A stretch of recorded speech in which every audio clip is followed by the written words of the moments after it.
Hey everybody, thanks for being here. We made it to episode 2. Yahoo!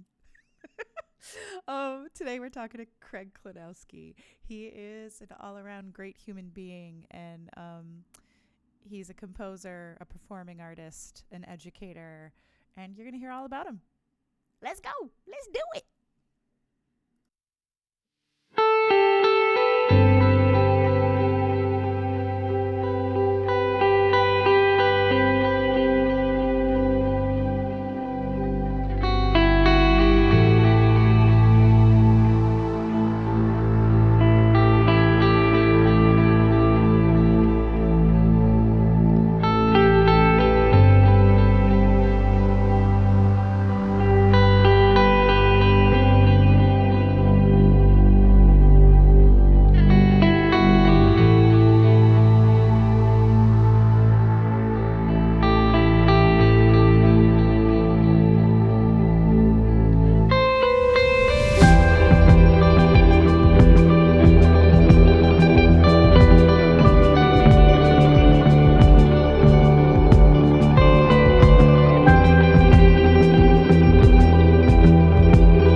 Hello, everybody, and welcome to the Identity Podcast. Today, I am sitting with Craig Klonowski. Hi, Craig. Hi, Kimmy. So before we started the podcast, I asked Craig to share with me in his own words. And people, send their bios or like what. I asked Craig to share in his own words, like how he would identify himself, how he would introduce himself. And so these are Craig's words that I'm about to read. Something stirs in the darkest hours when the world is silent and thoughts run deep. Craig Klonowski's debut album, Comeback Year, takes shape in these quiet moments. It's more than just music. It's a journey through the shadows, tracing the path from loss and heartbreak to hope and renewal. Acoustic folk melodies, piano, and cello set the scene, guiding you through down-tempo ballads and more upbeat songs capturing the full spectrum of life's experiences. Craig, you are your music. I am. Oh. Hi. Hi. Of course, I need to, before we even dive in, I need to tell the folks some of the things that you have done in your life. Because you've done a lot of things, and because this is a podcast about identity, we are our experiences, and we're going to talk about that. But I wanted to kind of give them a summary, a review. Is that cool with you? Absolutely, yeah. I mean, my music is kind of a summary of all of that, all those crazy things and adventures I've been on. Absolutely. Legit. Okay. So Craig Klonowski is a multi-talented musician, composer, arranger, educator, and recording artist with over 20 years of experience in the music industry. His career reflects a commitment to excellence, community engagement, and the transformative power of music. His versatile artistry spans classical, folk, musical theater, film scoring, and education. He's a seasoned double bassist and has performed with prestigious ensembles, including the principal double bass for the United Nations Symphony Orchestra. I might pronounce this wrong. Camerata, New York. Mm-hmm. And the Galactica String Quintet, which he founded as a composer, arranger, and performer. He's also collaborated in theatrical productions, such as Still Within the Sound of My Voice, the songs of Linda Ronstadt, earning a Bistro Award, and Urinetown. He's a composer and arranger. He has scored award-winning films, including When the World Goes Dark, which received a College Emmy Humanitarian Award, and choices featured in numerous film festivals. His arranging work has been performed by ensembles like the United Nations Chamber Music Society and various New York orchestras. He's a tenured music teacher in New York City's public schools, and he has built programs that integrate strings, theory, and composition, reaching students from underserved communities. And this past year, in 2024, Craig released Comeback Year, his debut single, followed by Milestones, Back Home, One Last Night, and Heard of It. His music blends folk influences with themes of resilience, renewal, and connection. This release builds on his passion for storytelling, complementing his extensive background in live performance and composition. Look at what you do, dude. It's so weird to hear it all back. That's why I wanted to read it, because I was like, we don't actually like take in like all the things that we've done. You have done so much stuff. Lots of stuff and Yeah, things. and stuff and things. When you sent me your list of all the things you had accomplished, I kind of categorized them into 4 separate like clusters Hmm. of you. I composer, educator, performer, and performing artist. Mm. Does that feel like it encompasses all? What am I missing? Yeah, absolutely. I mean, that's pretty much those are the 4 main elements, right? By your I mean, powers combined. yeah. Absolutely. Plus dog owner. Dog owner. I really love plants and trees. I didn't I play around with bonsai trees in my free time. I didn't know Um, this. yeah, these are other little tidbits, my little secrets. I love it. Yeah, and I explored acting for a hot minute. Um, Yes. that's another, but and it's sort of funny. I think we've talked about this in the past, but there's a little bit of acting and theater in everything that we do. If you want to Yes. do well, that's one of the ways we reach people. Right. So I've found that I can get that satisfaction through all my other elements still. I love it. Yes. Oh. Accurate. That's accurate. Yes. So, of all the things that I read or read, whether it was your words that I asked you to share or like your bio, what do you claim like today? This we're taping this on a Sunday. Hmm. This day, this Sunday, what are you claiming as like what's leading the way? What part of you is leading the way today? It's oh God, that's so hard because it does. I mean, I'm glad you asked the question that way because it does change from day to day. Yeah. And like, I'm right now, I'm like a performer educator. Okay. And when I list them in that order, I'm really working on this, like seeing myself as different things, right? And Yeah. I don't know, the educator of it, I've gotten so good at it, and I know that I can reach people. It's pretty cool, and that's something that I feel like a skill that I have that I give to other people, right? Yeah. And performing and recording and creating music is something I start by doing for myself. And so it's kind of a yin and a yang, and I try to balance out what I create, what do I learn from it, and how do I give that to other people. Yeah. And you're talking about these 4 main roles, and it kind of distills down to those 2 things. I think we've talked in the past about being, the line between being a consumer and being a creator. And each of those roles kind of does a little bit of both. Yeah. But right now, I'm really proud of my education stuff that I'm doing. I'm doing really cool things with people of all different ages, and I'm really proud of the stuff that I'm making. I love it. I feel like of the 4 kind of like roles categories that I kind of like pulled out, they all feel tied to like your creative self. Absolutely. Like, how do I put it? Like, how do you fuse that with all the other parts of your life? How do you fuse it with all the other parts of your life? I don't know if I'm even asking that. I'm not sure I understand the question. Yeah, like, do you bring that into other parts of your life too?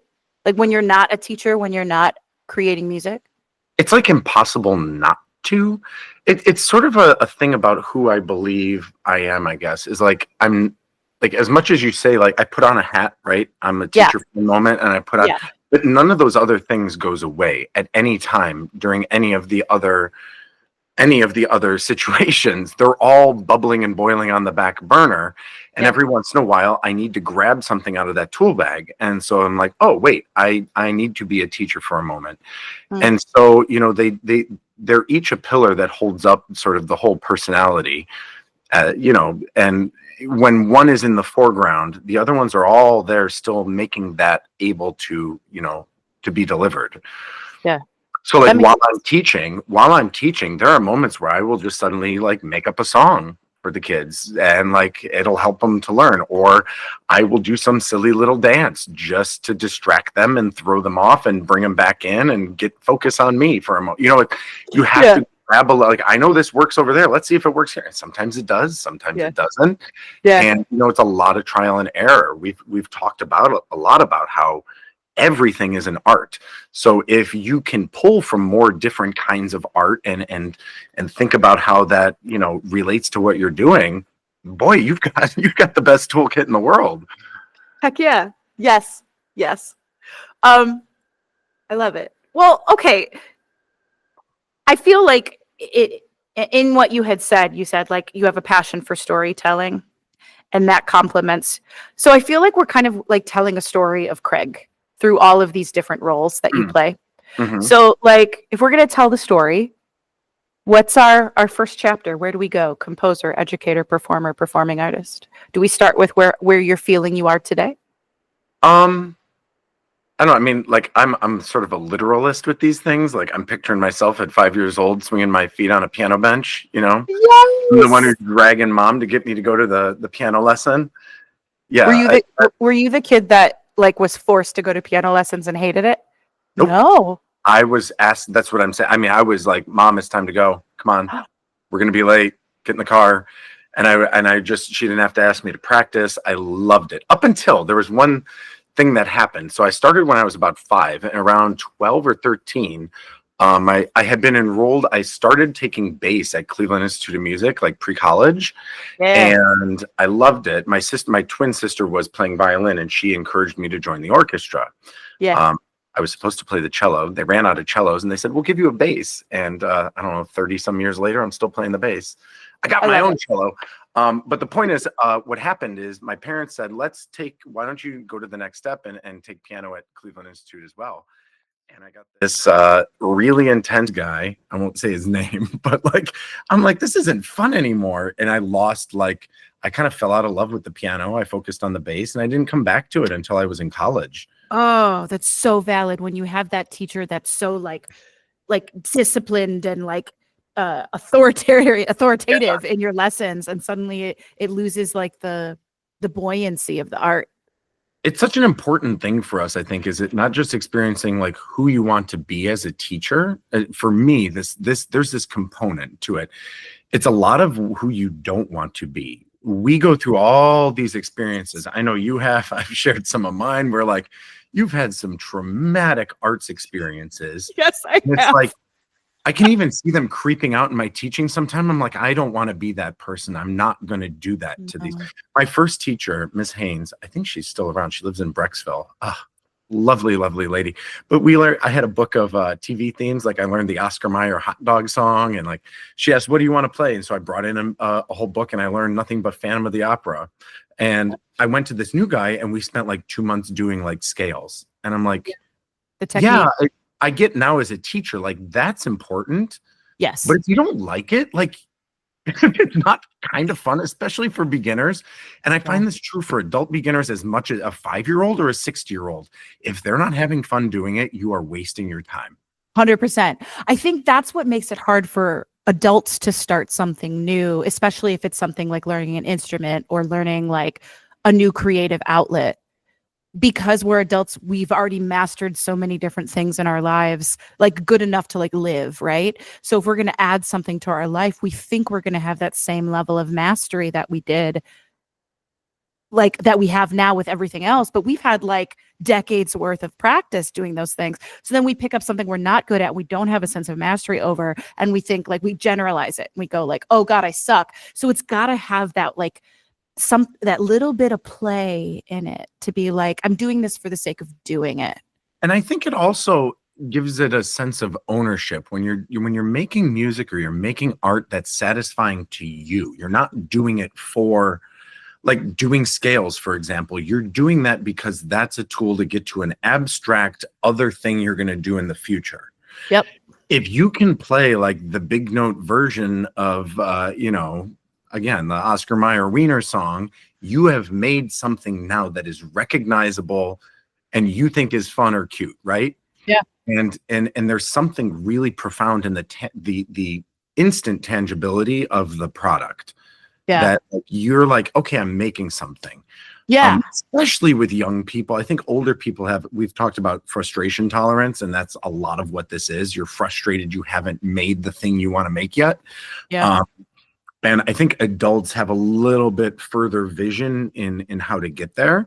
Yeah. But I think it's equally, I mean, we all have that inner child that just says, I can't do this. I'm not a musician. You know, Yeah. I'm a tax lawyer. I can't play the piano. Why not? Right. Oh, I think it's like for adults especially, like we get so ingrained in a specific part of our identities. So like speaking from my own experience, right? So you knew me when I was in theater, and then I walked away from theater to go to grad school to become a drama therapist. And I had this fantasy like, oh, it's fine. I'll see like clients during the day and I'll do shows at night. Like that's how it will work. I will have this whole life that's like blossoming with creativity and expression and helping support people through whatever they're going through using theater arts, but it's therapeutic. And yeah, but then like the pathway to become like an actual licensed therapist is so intense that like it was all consuming. And suddenly everything is about the clinical work, and like all these creative parts of me just fall away, and it becomes so amplified. So then I'm like, I'm a therapist. And then it's like, wait a minute. You know, I mean, I think you also, I've watched you enough that like those things are all there. They've just evolved into something else. I mean, because I went through the same process. I've talked about the idea you go to music school and it's very definitive from the moment you take the entrance exam. Are you performance or are you education? Right. Those are two. They're like you have to choose a path and go down that one. Yes. And I chose education because I believed that I could still be a performer. And kind of like you, I'm like, oh, I'm going to go to New York City and I'm going to teach by day and I'm going to do auditions and play in pit orchestras by night. And like, it doesn't work that way. So then you find ways of making it work together. I do shows at my school. I teach kids how to, I had them sing like their own little cabaret songs, or like, you find a way to fit it in. And then finally, when you get comfortable enough, like you're making a podcast, you are making something, you are creating something new. You finally get to a point where you're like, no, I can do this. And it does, all these elements start to come back together. Things that like, you asked me that question, how do I identify? I'm all of those things. Yes. You focus it's not on in one time, but yeah, it's not an or, it's an and. Yes. It's all and. Yeah, and they don't fall away. Like, of course, like the longer you're away from a particular part, the more like the skill sets fall away, but they don't fall away for good. Like, I mean, my music training is as a vocalist. So like all of my music skills, my music theory, my music training is like where like placement and like resonance and like what is my range and like where is my break and like how do I use my mix and all that kind of shit.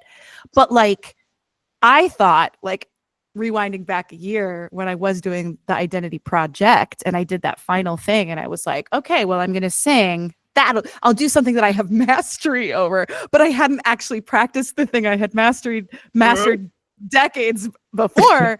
So I was like, oh my God, I suck at the thing I had mastered. Now I suck at, oh no, I'm terrible. But it's really about like, oh, like, can you sit with where you are now and actually give yourself space to find those parts of yourself again?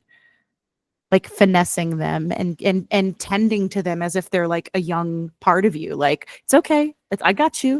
It's totally that. It is what you just did. It is a little hug to the breast, draw it nearer to your heart, let it feel your breath. And like, it's hippy dippy, but it is totally that. 100%. And it is so difficult to find that kindness for yourself. That I struggle with this. Like, I mean, it's part of my upbringing and a bunch of other stuff, but like, just be like, hey, you made a thing. It doesn't matter what anyone else thinks. You did it. You made it. It's there. Yes. And it's not your choice whether they like it or not. That doesn't matter. It doesn't matter. It's literally that you made it. Yeah. It's doing it for the sake of doing it versus doing it for a product so that others will consume it. Yep. And if Absolutely. others consume it, great. That's great. But if they don't, you made a thing. Absolutely. And I think that we've touched on this in our past conversations, but there's this idea of when you are creating. If you're creating specifically, like I want people, this is going to get 400,000 streams in the first month, so I'm going to make money off of this. If you're creating with that intent, you're creating something totally different.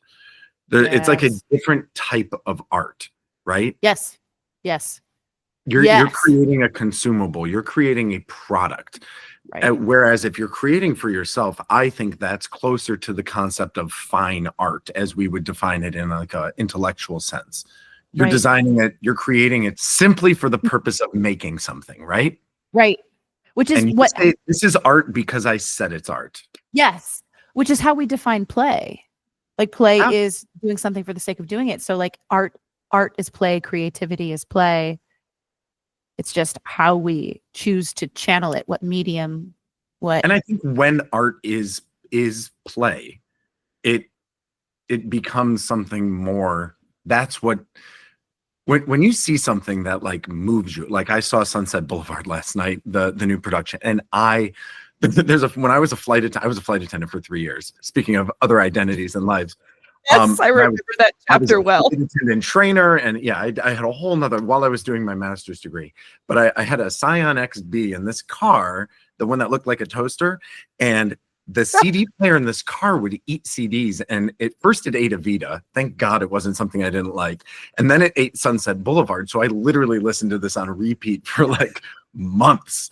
And I loved it. And so I know every word of this show. And then I finally saw the last production where Glenn Close did a reprise of her first performance, and it was unbelievable. And then I saw it again last night, and I was just like blown away at the idea how this art can evolve. It was the same notes, it's the same words, but like when you go and you say, and it's something totally new, the value was added, but that happens from somebody sitting with it and playing with it and taking chances and being adventurous and not just doing what I know this worked in the past, so we're going to do that one again. Right. Yes. Somebody took a huge chance on this, and it is like, it's just the coolest thing I've seen in maybe ever. It's just a really cool idea. I don't know. Well, But I mean, what that play. Absolutely. Yes. What that makes me think of is like, what is the role of risk in art? Risk is quite possibly the most important part. And it's not just, it's like taking risk. It's so funny because the risks are so imaginary, most of them. Yeah. And because we don't really know what's going to be. Mm-hmm. And we see it even as a risk only because we are painting societal norms and expectations on what we're making. Yeah. The risk is usually purely emotional and social. Yeah. With most art is, are they going to like it? Are they going to not like it? And when we use that as a measuring stick for art, it's very, very dangerous because that wasn't what that's like. Yeah, how heavy am I? You're 6 inches heavy. Like that doesn't make sense. It's the wrong unit of measurement, right? Right. Whether art is good or not. Right. Oh, I have so much to say on that, and I'm like, which still goes back to the whole discussion of social media and like how toxic that is to the idea of art. Okay, let's go there because we're here, and I don't want to. Can I talk about another thing that came up? We were talking about the idea of long form versus short form. I don't know if you want to go there and like. We can. Yes. Let's go your direction. Just when we get there, remind me to tell you about the idea of Friends, the TV show. Okay, so let's channel this because I think we have. I have so many things I want to ask you on some of the things. Okay, so if I were to, you said today you were feeling your educator self and your performer self. Mm-hmm. Let's talk about educator self for a second. For a little bit, because it's tied to what you're bringing into the conversation about social media. One of the things you've said to me in previous conversations that sticks in my head, because like we both work with kids in some capacity. I see impact of social media on kids' mental health and well-being and my own. Yeah. I mean, I think that's so important is as we are talking about this, we are experiencing that through a completely different lens because we grew up without it. Yes. Right? We know a world as a child that if you wanted to play, you went outside and found friends. Like Yes. that was a whole nother world. Yes. And you're watching kids who they're not going to get that experience. And so we're watching them through a very, very specific lens. Yeah, which is an interesting concept as an educator today, because you had the experience of being exposed as a younger child. I mean, going out into the world and playing and creating in your own world, but also creating art as a child, going to lessons as a child, because social media wasn't a thing. So you just create, do Right. whatever it is. I'm in this like 5-year window, I think. So I'm technically a millennial. I was born in 1982, and I think it's the first year they classify as millennials between Gen X. And there is this, I've talked with so many people about this idea is that like when I was in middle school, it was kind of a new, but it was a mandatory for the first time. And within about 2 or 3 years, we had to turn in our papers typed, right? But it was this weird time, like we didn't have at-home computers. So I would go type my paper at the library on a typewriter, on like a word processing typewriter. But that was like in middle school. And by the time I was in high school, later in high school, we had a home computer, right? So I'm on this weird plane where like the first half of my life was analog. And the second half of my life turned digital. And it's such an odd thing. I have such a deep, deep respect for analog work. I think that I've been thinking so much about this in what you're talking about in education is that I feel like there's this skip that we skip the analog and go right to the digital, and people don't understand what certain things even mean. Like in a digital audio workspace, if you add reverb, right?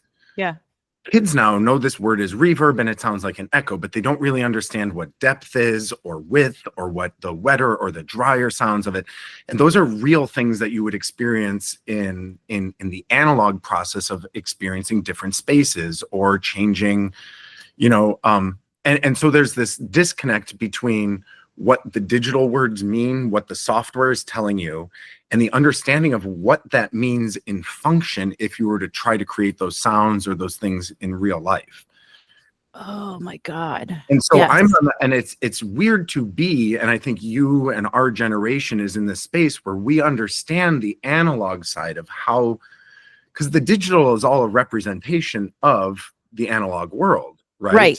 Right. And we understand that, but there is a dwindling capacity for teachers and professors and such to have experienced and grown up learning how to type on a typewriter before a computer or play a violin before you could just do it on your phone, or, you wanted to create, I don't know, some artwork. Now you can do it fairly easy or edit video or make a podcast. I mean, these things are much more accessible now in a way they never used to be. But we have this advantage of having gotten to do those things by hand. Tangibly. Yeah. And there's something, I didn't, oh man, yes. Because like, I forget that like the younger generations of folks won't understand the concept of the words behind the things that are on their like software programs, that they were representational of what was, which totally makes me think about like drama therapy and like the concepts within drama therapy. And I'm not going to go down that path, but just to say like, oh, I'm so fascinated by like the interpersonal exchange in-person encounter.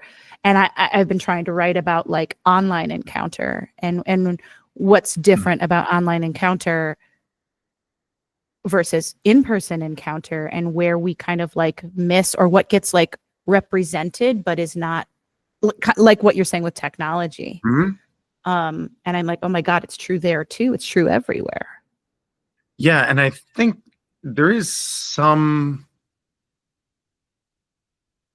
loss, right? Yep. And we used to talk, I mean, a literal sense. I mean, like a great example is like if you listen to a vinyl album Yeah. and you listen to the same exact thing as an MP3, Yeah. whether you know it or not, you're actually hearing less of the original thing. Because Mm, in order to convert it to digital, they have to drop certain information out. And even within that world, like if you listen to MP3 versus a wave file has more information in it than an MP3. And so what we're getting are these sort of like distillations of whatever the original real world thing was. yeah. And the new ones, if you don't understand what you're losing or you don't understand that it's gone, you just think this new thing is how it always was. Yep. And there is a loss of the understanding, like you were saying, of where these concepts come from. Where do these sounds, these words, the meaning behind what you're making was all grounded in very concrete, tangible reality before it was on your phone. Yep. Oh my And it's God. not Yeah. that you need to know how to do those things. I think that there's just a need to understand where it comes from. Right. Right. Yes. So like you're in a classroom with a bunch of kids every day. So something folks should know about like who you are as an educator. Mhm. Um, you work at the only school with a performing arts program in Lower Yeah, Manhattan. I'm in geographic district 2, which runs from like Chinatown all the way up to Midtown. So not only do we have a wild population, Yeah. so we have kids like immigrants who don't speak English from Chinatown all the way up to like finance and diplomat children in the 50s. And then within the last 2 years, I mean, we had an influx. Our school has about 1,200 kids. And of those, about 200 in the last year are immigrants that just got thrown on a bus and sent here. Right, that's our population is about as broad as I've seen in a school district. One of the only schools in the district that has, and I'm speaking specifically of the fine arts. We have a drama program. We have, I teach strings, and there's a counterpart that teaches band and all the wind instruments. Between us, we have about 500 kids in instrumental, hands-on music. We have a visual arts program, and we also have a ceramics program. So we have like a kiln. There's one teacher that just teaches ceramics all day. It's like the unicorn of unicorns. And on top of that, we have an administration who respects the arts, which I think is the key. So our school is really unique. Most schools will schedule the kids English and math and science and social studies, and then say, where's the room in the schedule? Oh, the math teachers need a break at 2 o'clock, so let's send them to music, right? Okay. So Yeah. we end up being the babysitters so that the and I'm using quotation marks, real teachers can have their break, and then we get the kids back, right? That's how most schools in the city operate. At our school, they let the kids choose. They actually are electives. The kids choose what they're going into. And once they select their elective, they build the rest of the schedule around that. And it works. I don't know why other schools haven't done this, because there's still room in the schedule for everyone. And so in that sense, our school where I teach, we're really lucky to have administrators that listen to us and say, hey, this is the most effective way to do this. And this is why it matters. We're the ones who are putting, music is language, it's math, it's discipline, it's all of these things. So if you respect us and what we're doing, we can make the other subjects shine. Yeah. You have to, and it takes a lot of infrastructure. You got to have a building that's willing to do that. You got to invest in the instruments and the materials and the clay and the kiln and the time. And then you have to say, yeah, go do your thing. We're not going to tell you how to teach music, right? Right. So like, because of like the program, like what we were just talking about, like the fact that, the analog versus digital world, and what you're teaching students is like the analog instruments.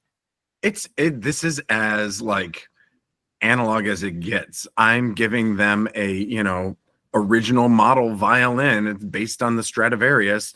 You teach them how to take care of it. You teach them how to tune it. You teach them how to like all the physicality of like, you press harder, it's going to be louder. You move the bow faster, it's going to, be louder. I keep going with louder. I don't know why. You really want to be loud. That's actually, this is a funny thing that just popped into my mind saying that is the number one thing I struggle with is getting kids to play loudly. I'm sure you've done this with voice and stuff, but like a kid will play something totally, I'm like, okay, now can I hear it? Can you like, Yeah. there is this fear in them of like expression, even using an instrument. There's like even in a group setting, right? They're fearful of creating too much sound. It's a number. It might also be cultural and part of certain populations I have, but it's a fascinating element. And I think I've talked to you a little about like just with social media, we had a wonderful thing happen. You've been to a couple concerts in the last year, I think. I have maybe one or two. Maybe one or two. But last year or the year before, our school adopted Yonder pouches. Oh God. And it was transformational because I didn't know schools did that. It is, oh my God, the kids already know how to open them and get there, but like it almost eliminated the problem of the phone and the social media during school time. It doesn't eliminate it everywhere else, but at least there's some moment. So now I have kids in my room who are there, and the most interesting thing they can do with their time is pick up an instrument, not the phone, right? Yeah. So for those of the folks who don't know what Yonder is this company essentially that they're these little pouches, and I've gone to concerts, not recently, and likely will go to some in the future that use them, but Madonna used them before the pandemic. So like there's folks that have these pouches, and you put your phone in them, and then they give you a little like valet check. Essentially, that valet check, like valet ticket. Ours, they close with a magnet, and you can't open it until you get permission, and somebody does it for you. Exactly. Yeah. And so then, for concerts, at the end of the concert, you go up to one of the representatives. They're able to like unmagnetize it. You can get your phone out, and then you get your phone back. So for the fact that schools are using these, because you've said to me in the past, like you feel like I've written it down. You feel like at times being an educator is fighting technology. It's a fight between you and technology to get the attention of the student. It's such a funny fight too, because like the perfect example is like Chat GPT. And there are these, it's like the Jets and the Sharks where somebody's over here, no, you can't use it, and I'm over here going, yeah, you can, but only if you do this with it, right? And because to me, I view it as like almost like a calculator for words, right? Yeah. You can get, if you know how to use it, if you just put it in and say, hey, give me my homework back, that's one thing. But if you use it to generate ideas and try to find the right words and then use them in your own voice, that's a different way of using it. And we've talked about this a lot, and that's the battle I feel there is with technology. It's not just like, here's technology, go use it. It's what are we doing with it? Does it have real purpose, or is it just a toy? Right. Is this something we're using to literally cheat and we're cheating ourselves out of the experience of struggling with it? There it comes again, right? Struggling with how to make this thing. Yeah. I appreciate Chat GPT because I have written a lot. I have written tens of thousands of pages of words, right? And so again, it kind of goes back to, I understand the analog side, and I appreciate how this is a tool, not a solution, but a tool to help writers, right? Right. Or to help an artist. I don't, AI generated things are not human generated. So it changes what the artwork is in the end. Right. But there's this constant battle with technology in that sense of how it's being used. But then there's also the battle of like, put your phone away. We're trying to have class. This is an orchestra. You can't be texting right now. Like that luckily is gone. But we still get, like, there's certain days, if the day after the concert, all the kids in my room get to have a laptop, we watch the video, and they get some chill time. And I've talked to you about this concept too, which is fascinating, is how it's sort of, you watch the kids get sorted very quickly. The sorting hat comes out into creators and consumers. This idea, like you see certain kids sit down and they want to like, oh, can I open GarageBand? Is it okay if I can I record myself? Everyone be quiet, I'm recording something. And like the other half of the class is there just watching TikTok with oatmeal coming out of their ears. So it's just a fascinating, Yeah. No, I who know. would eat You're right. I He know. would not be eating oatmeal. It'd probably be like Pockies. That would be what it is. Absolutely. Pockies and a Coke. But yeah, the oh God. So that there's so many layers to this because like okay, so yeah, the division between creator and consumer. My mental health part of me wants to say like what does it do to the mental like what is the mental health experience of the consumer versus the creator? Right. That's one piece of it. The other piece of it makes me go like, oh gosh, okay, so we're also talking about like how you are like the analog versus digital experience Hmm. and like what you're teaching is the most analog of analog, right? Because it's Hmm. strings, it's like creation of music, learning new things like that, and all of this it keeps coming back to like frustration tolerance, right? Like so if we use Hmm. AI, like how are we using it as a tool versus like a crutch? Yes. Um, Absolutely. and so if like AI is the creation, it is the source of the creation, then where's the humanity go? And then Hmm. also like the analog experience of humanity, where does it go? Hmm. Um, but that also makes me think about God, this I'm firing so many the synapses they be a fire and but like it makes me think about like the analog experience of taking in art. And we've talked about like the long form Mm. art versus social media. Yeah. Tell the folks about your thoughts because I when you talk about this stuff, I'm like, oh my God. So again, I mean, it kind of comes back to what we were talking about just a few minutes ago. This idea of you and I were brought up in if you wanted to listen to a song, you bought the album, you bought the CD, you bought the cassette tape, right? And Yeah. you didn't Yeah. just get that song, but you would end up experiencing it as a part of a larger piece, Yeah. which was designed by an artist or a studio or whatever, but it was part of a bigger thing. Yeah. Pretty much everything we consumed artistically was like that. Even a comic strip. I was obsessed with Calvin and Hobbes, but you could go to the library and check out, there was a whole shelf of these books and it was part of a bigger scale of things. And I had an interesting conversation with my husband about this. But what I've noticed is that the consumption in large part has been shrinking into like smaller and smaller tidbits. And I was expressing that one of my concerns is that the smaller bits aren't necessarily a distillation of the quality of a larger work, but that they're just these snippets, and kids are gaining a very different concept of what dancing or what is a dance, what is a work of art. And I'm not saying that these things are not. Right. They're just a very limited view of what they are. And this was really fascinating to me, though, which was the flip side of the coin. I was talking to my husband, and he was talking about binge watching things, which is Uh-huh. something that we can do now because of the same technology. And this is what I was going to bring up. Like, I can't tell you how many kids have come to me in the last couple of years and have suddenly watched 10 seasons of Friends, right? And they did it in Oh, a week over break. What took us 10 years to consume, a kid can sit down now and do in a weekend.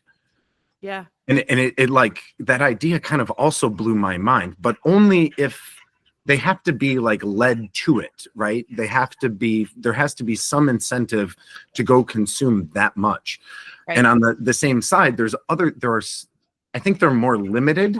We talked about like Wagnerian scale, like art creation, art for art's sake, the artist that creates the theater and the costumes and the entire production. They are the mastermind of the whole thing. And while that doesn't necessarily exist in as great frequency as it might have in the past, there are these things like Harry Potter or the Lord of the Rings or the Marvel universe, where there are these huge scale concepts with or even like that multiverses that kids can somehow wrap their minds around. Yeah. But again, I'm gonna like really press as a asterisk on that is we're talking about consumption. It's Yes. consumption of those things. The creation of those things is now, like, if you think of the Marvel universe, I mean, we're talking about hundreds of thousands of people that go into creating this product. Yeah. Even like the Harry Potter world was mostly created by one person at first. Right. But within 2 or 3 books, I mean, it was an entire, again, capitalist industry, right? Creating Right. this. and it changed what the art was. It changed it into something sellable. Right. So then where does the role of risk? Well, the risk to me in those franchises and things, the risk becomes making art that is art, not something that's going to please the masses, right? Mm, You're making it because I think this is good. The character is supposed to die here, right? That we don't kill off characters in most of our stories. You know, oh, I know that's going to be the main character because somehow he survived that situation. right. But you know, like there's been some, I think a great example was Game of Thrones. Part of what made it magical is like in the first episode, they spend all this exposition introducing you to this character. And the end of the episode, the character gets killed. And you're like, wait, you're not allowed to do that. Wait, do No, it again. that's not how we write things. What are you doing? But that's the risk. It's saying like this trope of how we tell stories doesn't have to be the only way to tell them. Right.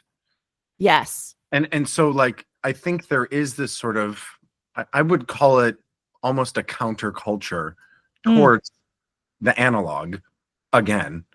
Like Yeah. I have kids who are excited because they got a new album. There's kids who are buying vinyl. They're 10 and they're like, I got a new album this weekend. Or like, you know, a kid came in the other day. He's like, I got a new ocarina. And I'm like, what? And it was like, oh, I learned about it because in Zelda, you have to get an ocarina as a, and I'm like, okay, well, play me a song. And the kid like played a song on it. I'm like, okay, what a twisted way now. You got a video game taught you about a old ancient Southwestern instrument that you now brought to school to show me. Wow. Again, there's so many ways this goes. Right. Oh, dude, that's fascinating to me. Okay, let's talk a little bit about you as performer. Okay. I mean, like, and I think honestly, like composer, arranger is a separate identity than performer, but sometimes do they combine?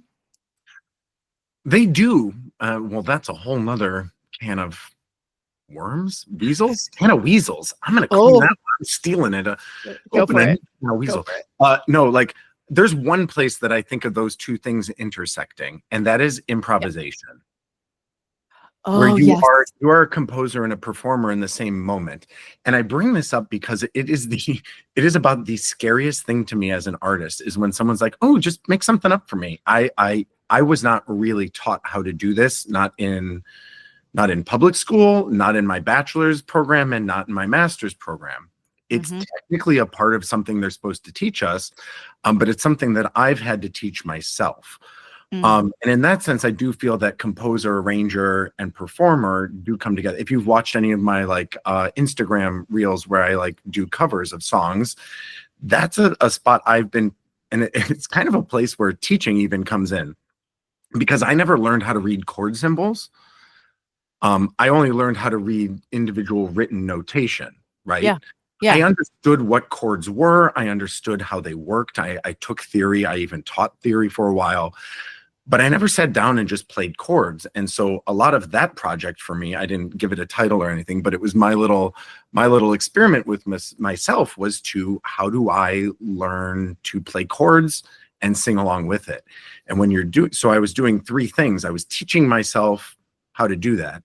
Yeah. What's the difference between a major and a minor? Do I want to play it inverted? Do I want to play it, you know, in this register down here? Is it one voice? Is it two voice? What rhythm am I using? And in that sense, I'm improvising in the moment. Yeah. But then I'm also performing this for other people. And actually, I want to throw one other element in there. The reason I started doing this, I was watching, we were watching a series, The Last of Us. Oh, yeah. And we got to the third episode, and I don't know. So this is a weird place in where binge watching led to me doing all this. And in the third episode, we never watched past it because I thought it was one of the most perfect episodes of television. There's this whole side story they take where Nick Offerman has this romantic relationship with another man, and they live in this abandoned town together. Like, and in the episode, they go through their entire life, and at the end of it, he sings "A Long, Long Time" by Linda Ronstadt at a piano, and it's beautifully, beautifully imperfect. It's just, you can tell they just recorded him sitting at a piano singing this, and it's like almost unedited. And there was something in that moment watching. I was like, I think I can do that. And it's, if you go back and look, it's actually the first one that I posted. I did my interpretation. I imitated Nick Offerman doing this thing. And I was like, I want to try another and another. But what it did is that, this consumption of all this media kind of said to me, I can do that. I want to try that again. And so it led to me kind of combining these things, education and improvisation and performing, which led to me posting all this stuff online, which led to our conversation about, it was weird. What I was doing is I was sitting I had my piano and I put my phone there and I would play it and then I would do it again and I would do it again. And I could go through it. I would have 50 takes, right? Oh yeah, for sure. And so it became what we talked about, this thing like, who am I performing for? And I was just performing literally this black box, right? Not any, and I was performing for an imaginary audience that hadn't even seen it yet. Yep. And that was really dangerous for me, actually, at first, because I really got in my head and I was really... I mean, these toxic cycles of thinking, you're like bad. And it's combined with that conservatory experience where nothing you do is ever good enough, right? It doesn't matter how good you play. For anyone that doesn't know, if you go to music school, just be ready. I think I compare it to the movie Whiplash. Like, that's just one professor and the rest of them are doing the same thing to you. It's a very difficult, and it leads you to be incredibly self-critical. Oh, for sure. Like, I just remember, like, I a few weeks ago, I was talking to my dad about this, about how he would come see me in shows and he would be like, he and my mom would be like, oh my God, like, what? Wow. Every show we see, it gets better and better and better. And my first response to him was always, oh God, like, I did this wrong. This was the worst it ever sounded. I couldn't have fucked up that scene more. And it was so hard to talk to you after your shows because you couldn't sit in someone saying, what you did up there moved me. I still struggle with this. Like, it's, I would say one of my more toxic personality traits is someone says, oh, that was fantastic. And the first thing is like, no, it wasn't. Like, you don't know anything then. Like, it's a cruel thing that we do to artists when we make them. Right. So, I mean, there's a whole topic of like the systemic stuff that I'm going to just like kind of acknowledge and know, like, there's these big systemic things that we could talk about, but I want to stay true to Craig as a human in the world. But specifically about like Craig as the performer, what is the role of your inner critic in creation and performance? Like, how loud does it get? And is it motivational, or is it is it WWE SmackDown? It's so funny because it really depends on what it is. Okay. When I play with the UN Symphony, I don't like, it's almost like I feel like I'm there as a gift to me. I am just absorbing. I know how to do it well enough, right? I have enough confidence. Even when I make a mistake, I'm like, I know that wasn't that bad. It's fine. Nobody noticed, or that was a wrong bow direction or a wrong note or whatever. And I am able to just be present and enjoy like, if you see me perform with that, I'm like, I enjoy every minute of it. And I am there, like, in myself in the moment. Yeah. You mentioned that Linda Ronstadt show I did. Yeah. This was for someone who had already written the show and they had already produced it somewhere else. There was a guy who was producing it, who was a producer from Sesame Street. Like, and I get in my head like, oh, these people are watching. I got to get this right. Because if I get this right, then maybe I'll get another opportunity. And you remove yourself from the actual making of the thing. So for me, it depends on like who's there, who's seeing it. And it has gotten better over time. But like those little weasels all like, they all come in and they're like, hey, what about that one? They're watching too. Yeah. Well, and I think too, like, like coming up in the the universities, the conservatories and all those places. It's like they might be those people's voices, like the teacher that's like the authoritative teacher, that piano teacher that you had that was like, no, we're going to do scales for like a year. Like, and it's so interesting because it's all about balance, right? It's like you must have the technical skills in order to be able to complete the task, but you also have to be able to find the emotionality. You have to be able to connect with it, not just emotionally, but spiritually, internally. But then also like all of those voices, all of those experiences become internal messages that you carry about who you are as a performer, as what you're capable of. Like they become the like self-limiting beliefs. I mean, like and we've talked a little bit about like I don't, well, I say I don't perform. And yet, yesterday I was sitting there telling somebody else like, well, if you directed this show, I would audition. Yep. You can't, I think once you get a taste of it, it's with you forever. Like, it's just that I haven't done a thing, but it doesn't mean I'm not, like we talked about that at the beginning of the podcast. Like that's it reminds me of in Evita, there's that line where she goes, they called me a whore. Can you believe they? And the guy responds, he's like, they still called me Admiral, even though I gave up the sea years ago. Yes. It's kind of that. Favorite line in the whole show.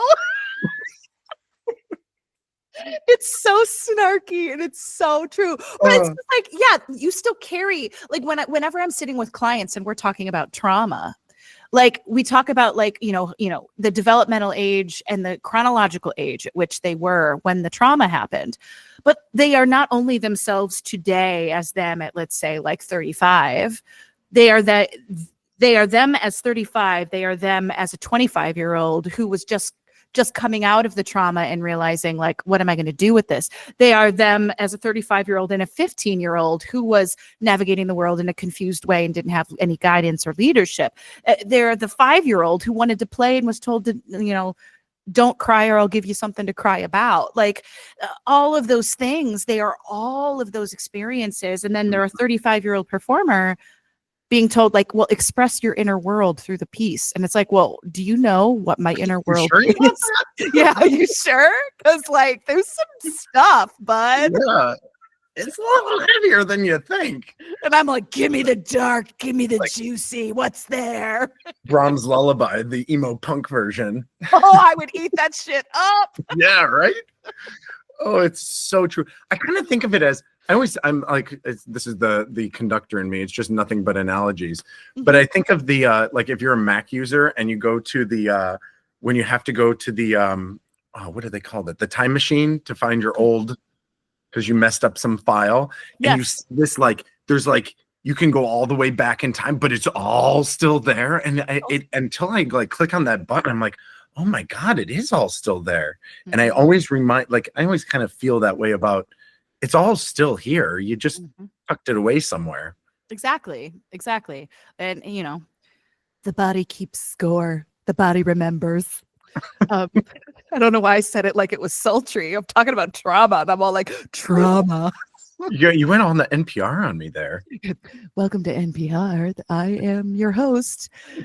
Okay, so as a performing artist, so you're a performer, you're stepping into these like parts of yourself that you've like, it's a gift to you to be a part of the symphony. But then you started saying like, what else? And what else? That's my favorite question. And what else?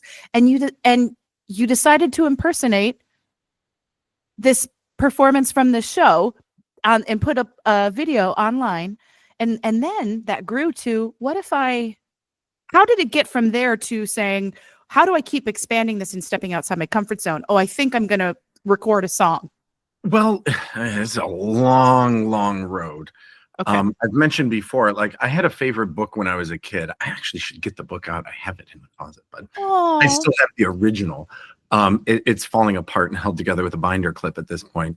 But around 2014, it was kind of a what else, and I tried my hand at composing music. I had composed a bunch of stuff for these short films. You know Rick Hamilton, right? Yes, I do. Choices, the movie you mentioned early was by him. That's Rick's movie? a bunch of those film scores I did were for him. It was only the same. See, people don't understand. Kim and I met doing the show Cabaret. Yeah. And during the show, I met one of my best friends, Brad, and his husband, who became his husband. They met at the show. Mhm. And then I met this woman who was playing like a Nazi piano player. She offered me my assistantship at Cleveland State, which got me my bachelor's degree. I'm now having this conversation with you. Rick Hamilton contacted me a few weeks later and asked if I would score some films for him. Like, it is astonishing what saying yes to One this show, which I wasn't going to do. I was living in Columbus and my dad sent me a clipping in the mail from like snipped out of the classifieds from the Plain Dealer. And it was like, and I was driving back and forth I should not have done this show, but I said yes and I did it. And it was like the transformative moment that led to me because I went and worked at Cleveland State. I met a pilot that got me a flight attendant job. And if I didn't have that job, I wouldn't have been able to come to New York and have the interview. And, it's just insanity, right? Yeah.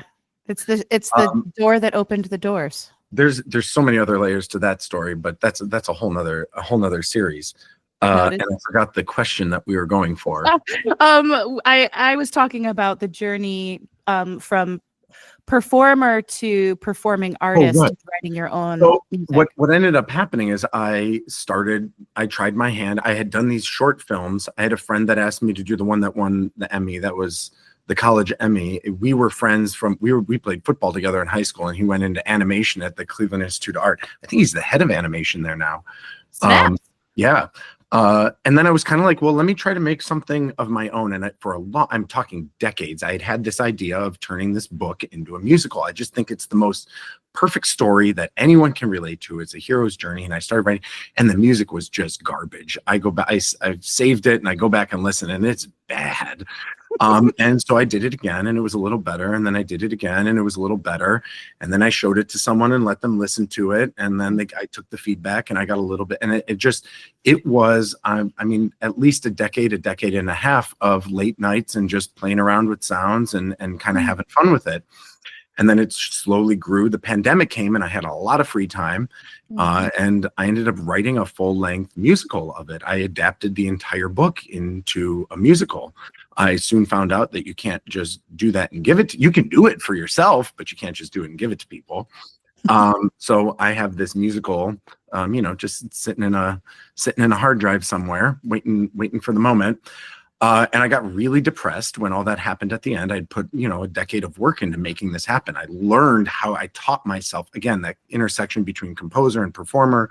I taught myself how to use the audio workspace and make MIDI sounds and record myself and get a microphone and use auto-tune. And so I was performing all the voices. I was writing all the music. It's one of the, again, Wagner. Like Jason Segel and Forgetting Sarah Marshall with his are you familiar with that movie? I'm not, no. Oh, I love it. I love Jason Segel. I think he's brilliant. But he writes a musical about Dracula, and he's going through this huge heartbreak, and he sits in his house and writes. He's a composer, and he writes jingles and background music for shows and stuff. I've seen this.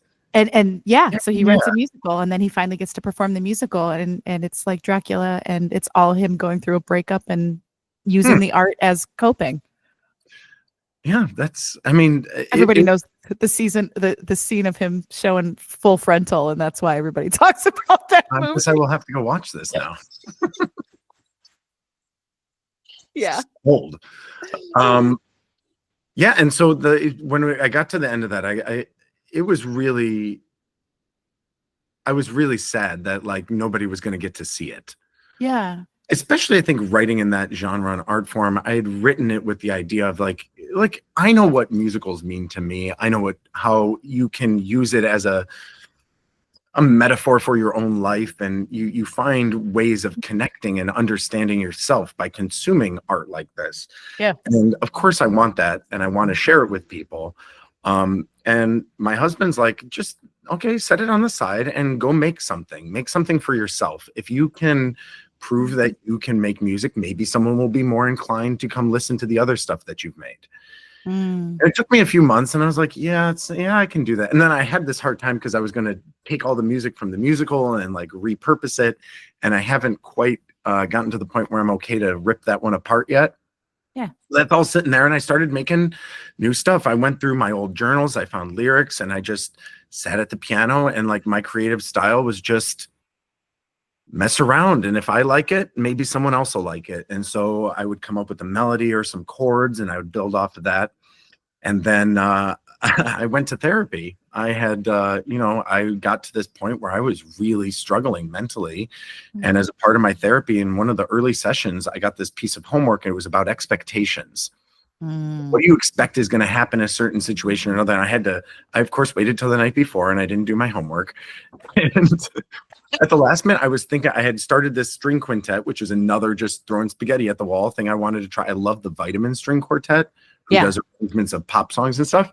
Yeah. Because of Brad and Chris's wedding, I don't know if you know this, they bought me Finale so I could start writing music, and I wrote all the music for their wedding. I wrote all the arrangements. I put the group to, that was my first movement into, and they were like, it was Golden Girls, it was Wicked, it was, I mean, it was just the most fun thing. And I was like, God, I love this. And so I tried my hand at doing that here, and I hired people. I wrote, I don't know, maybe 30 or 40 arrangements. I had these menus. We're going to sell it for weddings. This is the gay wedding list. This is the, anyway. And it just didn't, it was too much, and I couldn't keep it going. And I got recordings. I've got, samples and everything. And I felt so embarrassed that I failed at this thing that I couldn't make it happen. It's still, again, it's another one that's just, it's sitting over there doing its NPC thing right in the background, waiting for someone to come along. And one of the cellists from this, all these people went on, the violist went, and she has a whole recording career. The cellist went on to play on tour for Waitress and on Broadway. He was self-taught. Anyway, his name's Nick. And I was like, there's no way this guy's gonna like want to talk to me, because like I wasted all of his time doing this thing. And anyway, I used that as my example for this therapy homework. And I said, in my head, it was like, there's a 60 to 90% chance he's just not going to respond, and he's not going to want to talk to me and all this other. And I sent him a message, and his first thing was like, oh my God, this is awesome. I had such a great time when we were in that ensemble together. And I think you're such a great musician. And like all those doubts, just like they were all made up. And he's my producer. I thought it was going to be a 4 or 5 tracks he was going to help me make. And I've got a 12-track album. I just finished the last one a couple weeks ago. Holy crap. And so it was this, it's like these teeny baby steps. I mean, it's from me living in misery in Columbus, Ohio. My dad sent me a newspaper clipping, right? You got to meet people. It's improv in the sense that you have to say yes. Yes. Yes. And like you said, and what else? Okay, what else? That didn't work. Let's try something else. That didn't quite work yet. Let's try something else. And not being scared to go back and say, okay, that didn't work, but maybe there's something else there that I haven't explored yet. And I mean, there's like all kinds of hidden treasures in these things. I mean, yeah. And it's like when you said, like, I'm not ready to like take apart my musical yet. And I'm just like, well, maybe you don't even have to Frankenstein it. It evolves. Like it exists, and some theme from that appears in something else later, or it influences you and gives you different skill sets or confidence enough to try the next thing that you did. There's also this very real thing for artists, which is like I was saying, like the first couple drafts were awful. And it's like, I've heard other artists say this, like if you're going back and listening to your earlier stuff and it doesn't embarrass you, or you're not like, boy, I could have done that, then you're not growing. So a lot of this stuff I use also, I go back and listen to my stuff all the time. I have to do it for myself to remind me that I am moving forward, that it is getting better, and so sometimes, like, I think in a way, like what we were talking about earlier, is you do create these things for yourself. You're creating your own history of yourself as an artist. Maybe nobody will ever see some of it. Right. But you have to do these things. We've talked a lot about it. You have to get it wrong a whole lot of times. Art is failure. I mean, it's like, if it was on a scale of 1 to 100, it's the first 99.5 times you're not going to get it right. And then there's going to be one that like, nope, that's it. It was that. And then the next time around, you might get 95 of them wrong. and it's a little less. And the goal, like we've talked about, is always towards progress. I think, and I kind of bring it back to that conservatory thing, is this idea, they instill this idea of you need to be perfect, right? Perfection is the only thing that is accepted. You will not get work if you are not perfect. And if you think you're perfect, you need to take a closer look. And it's like, so kind of retraining your brain to listen to the work you've done and notice that you're making progress. Yeah, it's not perfect. And then also being okay, it's never going to be. Right. It's always going to be growing. I've talked to you about that moment you get the master back and you still hear things in it like, oh man, I wish that word was on a different beat. And it's like, nope, it's done. It's done. It lives there now. That's how it exists. And it's not perfect. And that's what makes it art. And that's what makes it beautiful. Well, going back to what you were saying about that show where you said it was like the end and he's singing a song and it's imperfect. I mean, that's where the humanity is. Like there was a certain time in Broadway, I want to say like the 70s and into the 80s, where like they weren't hiring like all the singers who were like the clearest, cleanest voices, and that was what the leading decision maker was to cast that person. They were hiring the people that were like energetically and however they wanted that character to be and how they expressed it. So like nowadays you go and it's just like I met with somebody this week who directs a lot, and they said you know, like I want a lot of good singers like in what I'm doing. It's like, yeah, you can have great singers, but if it's perfect all the time, like you were so moved by that show and the music at the end of the show because it was imperfect, because of that's where the humanity lives. It's like there's that, what is that the Japanese practice of like the broken cups where they put bowls with the gold. Yeah. I don't know what it's called, but I know what you mean. It is that. It's that. It creates the beauty in it. And that's what makes us feel connected to one another is through broken parts. Speaking of, like, I love Tom Waits. A lot of people can't stand his voice, but there's something, and he plays out of tune instruments. And another example is who's Hallelujah? Leonard Cohen. Leonard Cohen. He actually even has a line in one of his songs. It's something about the cracks are there because that's where the light comes in. Yeah, it's that quote. Yeah. But that's what it is. And I love the imperfections of these. I know I was just talking about Sunset Boulevard that I went last week. Got your playbill right there. It kind of, I pull it out because Nicole, what is it? Scherzinger is playing lead, but she's playing Norma Desmond.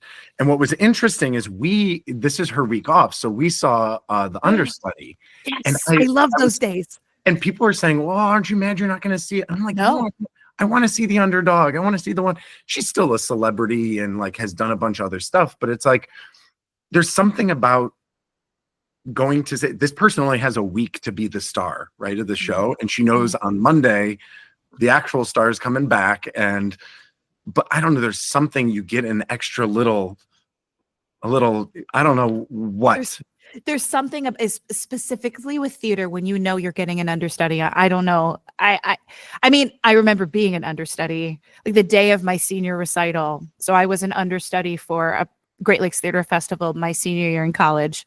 And, you know, you didn't everybody's like, you won't really go on. The show only runs a month. It's regional theater, whatever. You get your equity points. That's what it's all about. But then like the day of my senior recital, like I had worked all year on like creating this show. My mom had made like 30 different kinds of like pastries and cookies for people for the reception to enjoy after my performance. And I was going to stand there and like my first grade teacher was there. My voice teacher, my choir director from elementary school was there. Like everybody was there from my life. And I got a call an hour before my senior recital that I had to go on for the show that I was understudying. And I was like, this is the biggest day of my entire like collegiate career. I put my blood, sweat, and tears into this, and I don't get to relish in it because I have to be like, peace out, bitches. I'm going to Great Lakes. And I literally had to be like, bye, I have to go. I'm understudying. And I ran, and there was this like receiving at the theater of just like, and it wasn't like the lead in the show, but there's this energy of like, well, I mean, I was anxious AF. I was like, oh my God, did I learn it? Because I was so focused on my recital that day. I was like, Mm. will I be able to shift Yeah, so gears? is that still in there? Yeah, I was like, what if I forgot everything? I think But there's like, something about it too, especially in like this was a planned, obviously this person yeah, was supposed to go in, but I yeah, think like that, like there's so much more pressure. And but at the same time, you have this opportunity to be like a superhero. Like you stepped in and did what? Yeah. yes, yes. And it's like, wait, me singing and dancing, is that important to all of you? Wow. Right. I mean, there's Well, been times I've been asked at the last minute, like, hey, we don't have a bass player. Can you just show up to the concert? yeah. And I'm like, sure. Okay. And it's such a cool experience because you don't know the group. You don't necessarily know the dynamic from that perspective. Yep. And there you are making art. Yep. So coming back to your performing self, because we got a little sidetracked because I wanted to tell you the silly story of my senior recital. That's a great one. And also we've shared so many in our time, but like those only come from this. Yes. Like, this is one of, to me, this like theater in particular is still just dirty green rooms and grease paint and like Yes. smelly costumes and shoes and socks and like it's still rough. What you see is not what it is back there, right? No, no. Oh. I will never forget. I was still in high school and I was the last seat in the first row for Kiss of the Spider Woman for the tour. And I could see this was like the clinching moment for me. I could see in the wings and I could see the other actors messing with the actors on stage. So they had like a skeleton head. It was like, and they were just like taunting the actors on stage. And I was like, I want to do this for the rest of my life. Do you remember Cabaret? So when we did Cabaret, it wasn't in a real theater. I mean, it was, but it was real theater. It was a professional theater.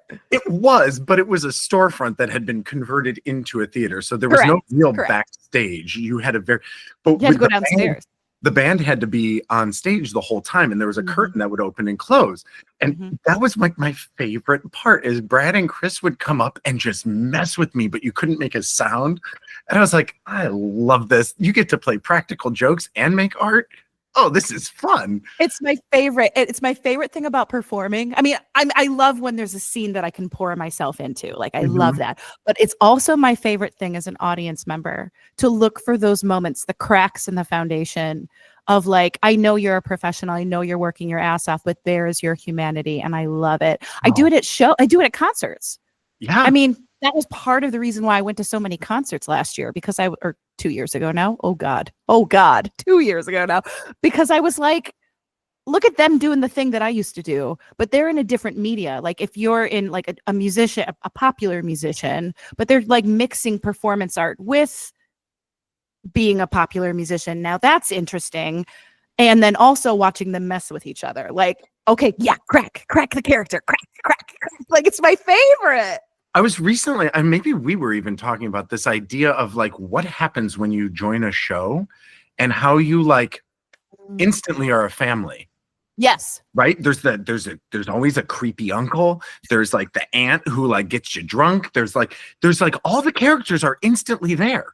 Yeah. And you bond. It's such a like this and you have whatever, it might be a week, it might be a couple months, and there's an end date, and like I have this long to be your family member, and then we'll see what happens after that. I don't know if we'll have any family reunions. We'll find out. Yeah, but like, there are certain shows like Cabaret, and I every single person that I have talked to that was part of that one in particular, yeah, it was a transformational moment. It was though. I mean, that there was something very. I mean, we're all waxing poetic, everybody, about this show because this was many years ago. It was 20 years ago now. Yeah, 2005, 7, somewhere in there. Yeah, 2005, because 2006 is the year I moved to. Right. Yeah. Oh my God. Yeah. So 20 years ago. Oh my God. We were in the show, but it was. I know a lot of theaters do Cabaret, but that specific production. You think about this, like like if you're making a recipe and you put in certain, it every once in a while, it's just the right ingredients of Exactly. personality and people, Yes. and you get everyone like suspends their disbelief in the right way, and everyone's invested in the illusion, and you Yes. get this like magical little gem that you all get to carry with you on your next adventure. Yes. And Yes. nobody else gets to know that. Nobody, not the audience, no, No. unless you're in it. It's such a unique experience you get from creating things as a team. So that brings me to the concept of community. Like art forms and identity and community and the blending of those things. Because I think like with theater, it doesn't exist without community of some kind, collaboration with the other in some way, shape, or form. But then in your music making that you've made, like I know it doesn't, because you got done saying earlier, like, well, Nick is your producer's name. Yeah, Nick Anton, the Oh, best. so like you wouldn't be a recording artist if you and Nick weren't working together. But like the creation of the music, you can sit in your apartment and create your music and then bring it to Nick and say like, how do we evolve this? Whereas theater is an art form where it's just like, okay, we are creating this together. I feed off of your energy and that will inform how I am. Like, how does this like all of these different things that you've done, like where does your creative self feel most alive? Like in different scenarios, I guess. I don't know if it's the same or different. It's funny because I think you're touching on two separate categories of the same thing. Like when, Okay. so like I was talking about my comfort in performing when I'm with the UN Symphony, right? Mm-hmm. There was a moment in this last concert and we were doing some of Swan Lake. Oh, And there's just a moment I get to play the open E string on my bass. It's the lowest, like, and it's just like, and what you're doing in that moment is, and which I find this, if I've had a little too much and I'm thinking too deep on this, is like Tchaikovsky wrote this, right? In the mid 1800s, like the Civil War was going on in America, which also is like just crazy. So, and here I am with this group of basically strangers, and we are recreating this idea that was in his head 150, 170 years ago, right? yeah. So there is something in like recreating what something wrote. When you're performing a play like Cabaret, it was written, there are instructions given to you, and you get to do what you want with those instructions. Mm-hmm. And there is a sense of satisfaction in creating something that moves an audience, and you get to put your own little spin on it. And that is its own, like that's very comfortable to me. I love doing that. But that is most of what we're trained to do from an early age. You start with a method book and you are reading notes off of page, and that's right and that's wrong, right? And so that's this like one path of creation and consumption. Yep. And it's like, how close is that to the original? And if it's different, is it great? Like I was saying about Sunset Boulevard, I have this love for what it is. And this one that we saw was something totally different. And I loved it. It was a whole new idea of something that was very specific set of instructions. Yeah. And then there's the other side, which is sort of improvisation, right? Where you're creating your own thing. Or I guess there's kind of a middle of the road, like writing an album. I'm making this out of my history, my story, what I know about music, what I know about instrumentation, what do I like, putting my tastes on it. Yeah. And there is a satisfaction that comes from that is just otherworldly. It is not the same thing as going on stage and performing a written work. So, but then there's like there's a real weird side effect to that one, is like, once you make it, like at school, kids ask me to play the song, right? So now I am performing for my students a version of a song that I wrote down, right? So there's a whole nother level. And that is this, like, I think it starts to get into this realm of what you're talking about, is like, I'm getting feedback from these people that I really care about, and I really care about their opinion. And it's strange because they don't have the same understanding of music and performance and composition that I do. So they're having this innocent sort of listen to it. And I get to perform my piece for them and hear what they think about it. And that is its own separate world of satisfaction, right? Right. even when they hate it, and sometimes they do, and it is hilarious, and I love it.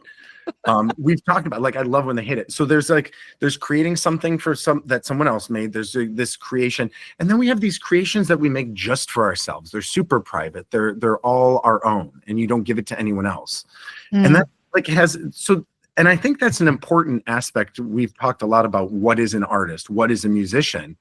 Any one of those, all three of those, there's other versions of it. Yep. And you have to, if you want to do that, then you find the corner of it that makes you really happy. Yeah. Yeah.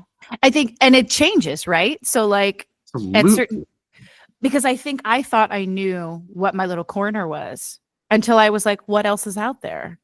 Oh, yeah. There's other things. Oh, I could do this too. Oh, I'm not good at this, but what if I get better at it? What if I just kept doing it and found out what happens? Because I don't know. I don't know what this pathway is. Oh, but there's something about like what you're saying, like the kids who don't have like earlier or before when we've talked, you've said like how our generation experienced art, that way of taking in art is disappearing. It's gone because of the analog way of living is disappearing. And so like you're creating this like analog piece of art and sharing it with a digital age digital age humans.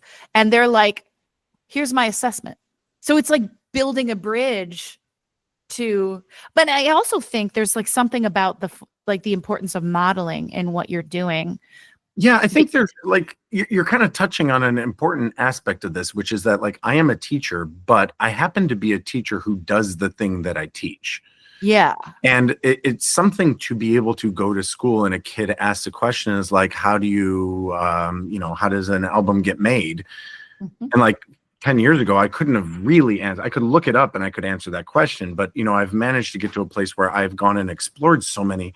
I've been a composer. I've been a performer. I've been, I've done film. I've done commercial. I've done pit orchestras. I've done, like every different thing. So, and I feel like I get to bring all that back and tell kids like, hey, you could try this. You could try this. It's not that scary. I did it once. Like it wasn't for me. And even that, the modeling of like, yeah, I've tried these and they're not all for me. Right. It's an interesting thing to get to do that to or for children, right? Right. I mean, it's for you and it's also for others because you have to be able to go through it first. So there's discernment, but you can't get to the discernment phase without actually sitting with the discomfort of unknown and the instability of it not meeting your expectation. And you have to be able to sit in that discomfort long enough for it to either evolve or for you to say it's evolved and I like it, or it's evolved and I actually still don't prefer it and therefore I'm not interested anymore. And the modeling of that for kids, having kids watch an adult like fail. Yes, so I don't important. think adults let themselves do this in front of children nearly enough. No, they don't. There's this one orchestra I have at school, and this girl plays violin. She's played for like 8 years. She's so good. I have kids that have played at Carnegie Hall multiple times in my class, and I will demonstrate something on the violin, and she just gives me a look, right? And I'm like, and we make a joke out of it, and it disarms it for the whole room.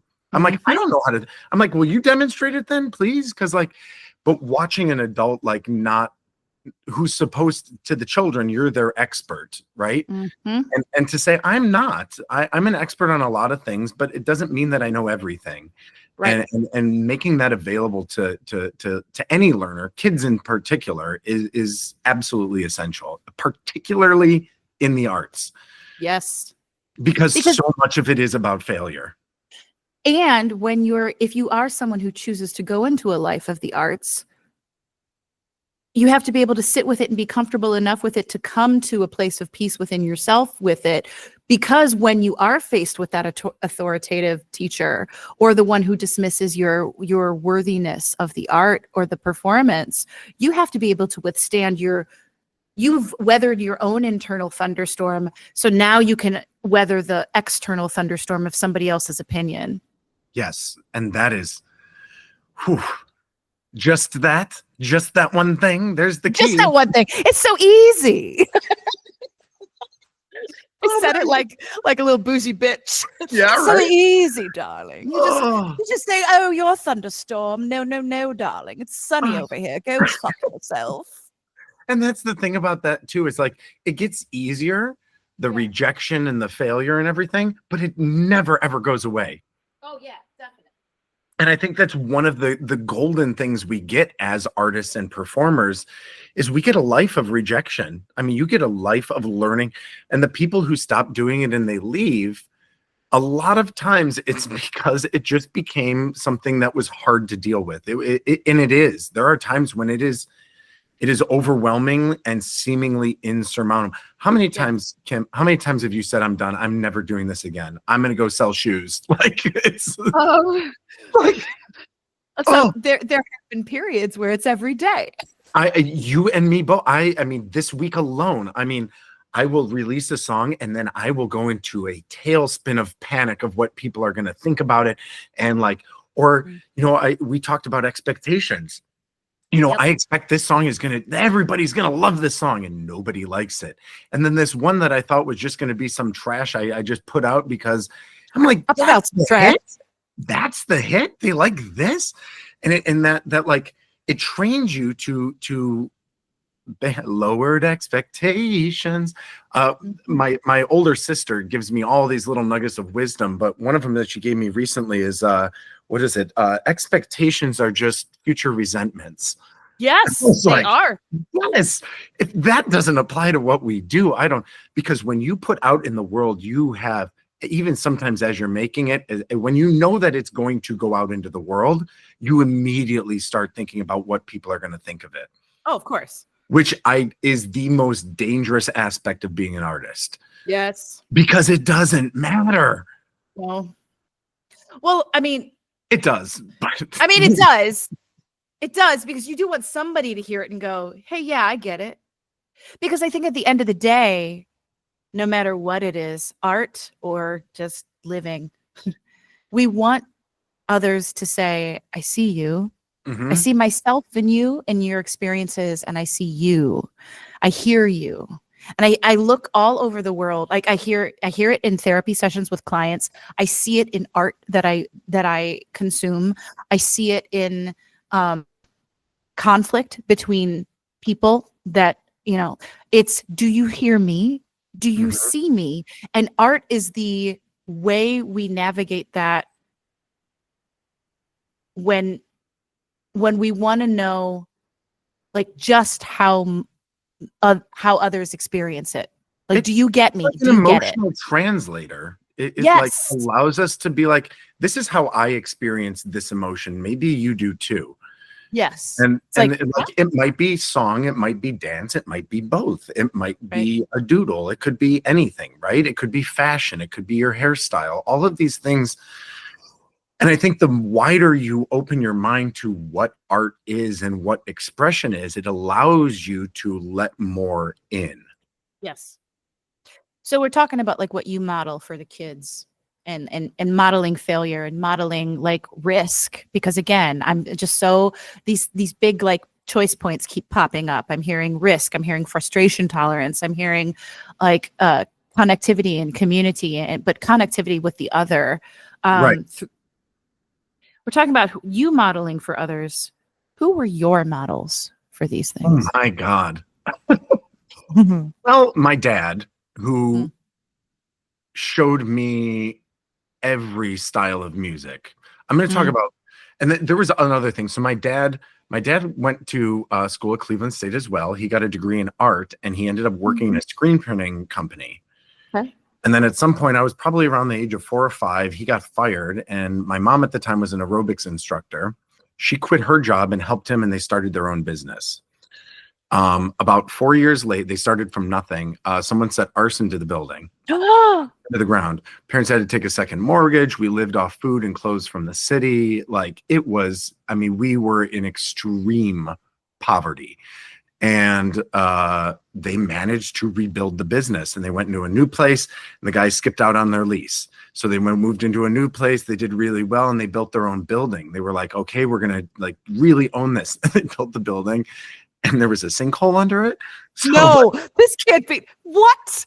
the building is across from LTV Steel on Pershing Avenue and 77. It's pink. Go see it. Be careful in the parking lot.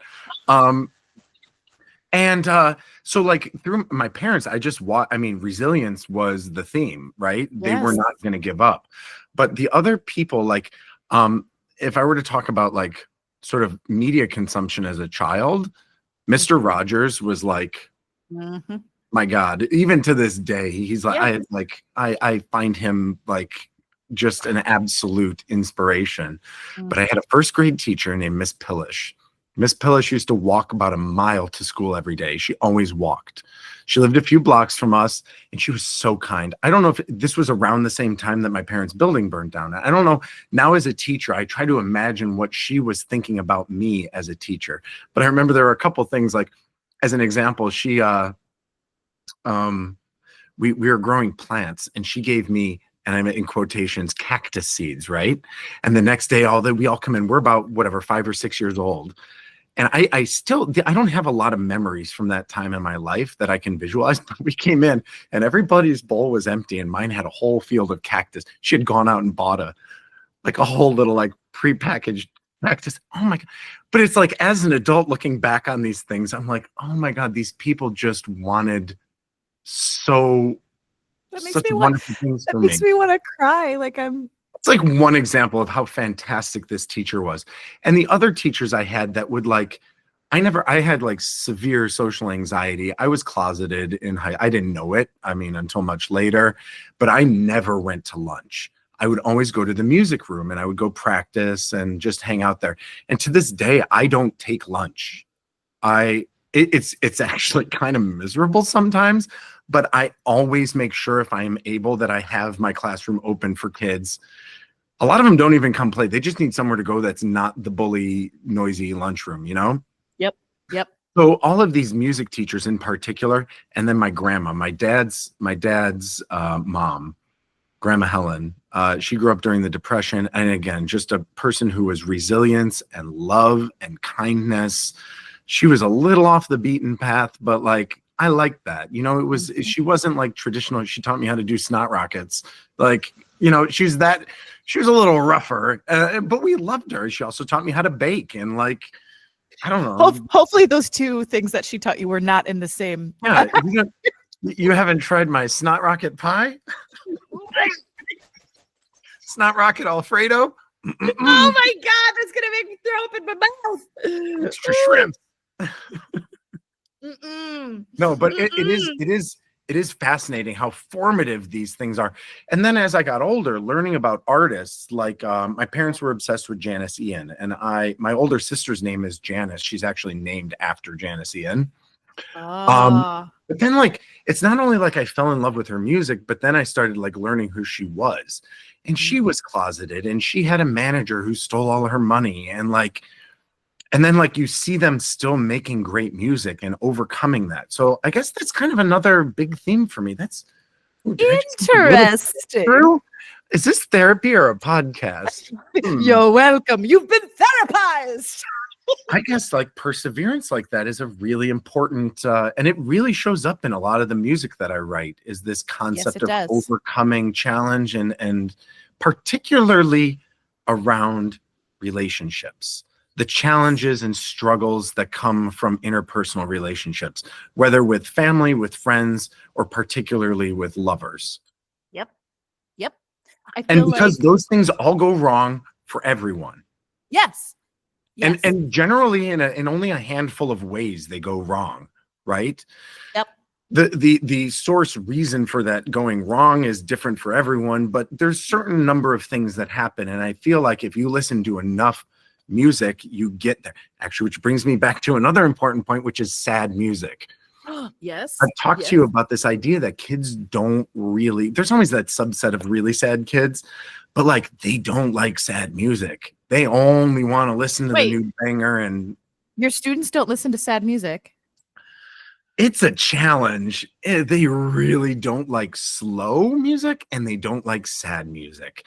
And teaching them how to listen, again, this is a frustration thing, because sad songs in general take a lot more effort to listen to. Mm. You have to think. This is so funny because I've had to teach English so many times, and teaching to the test, not to bring it full circle back to where we were before.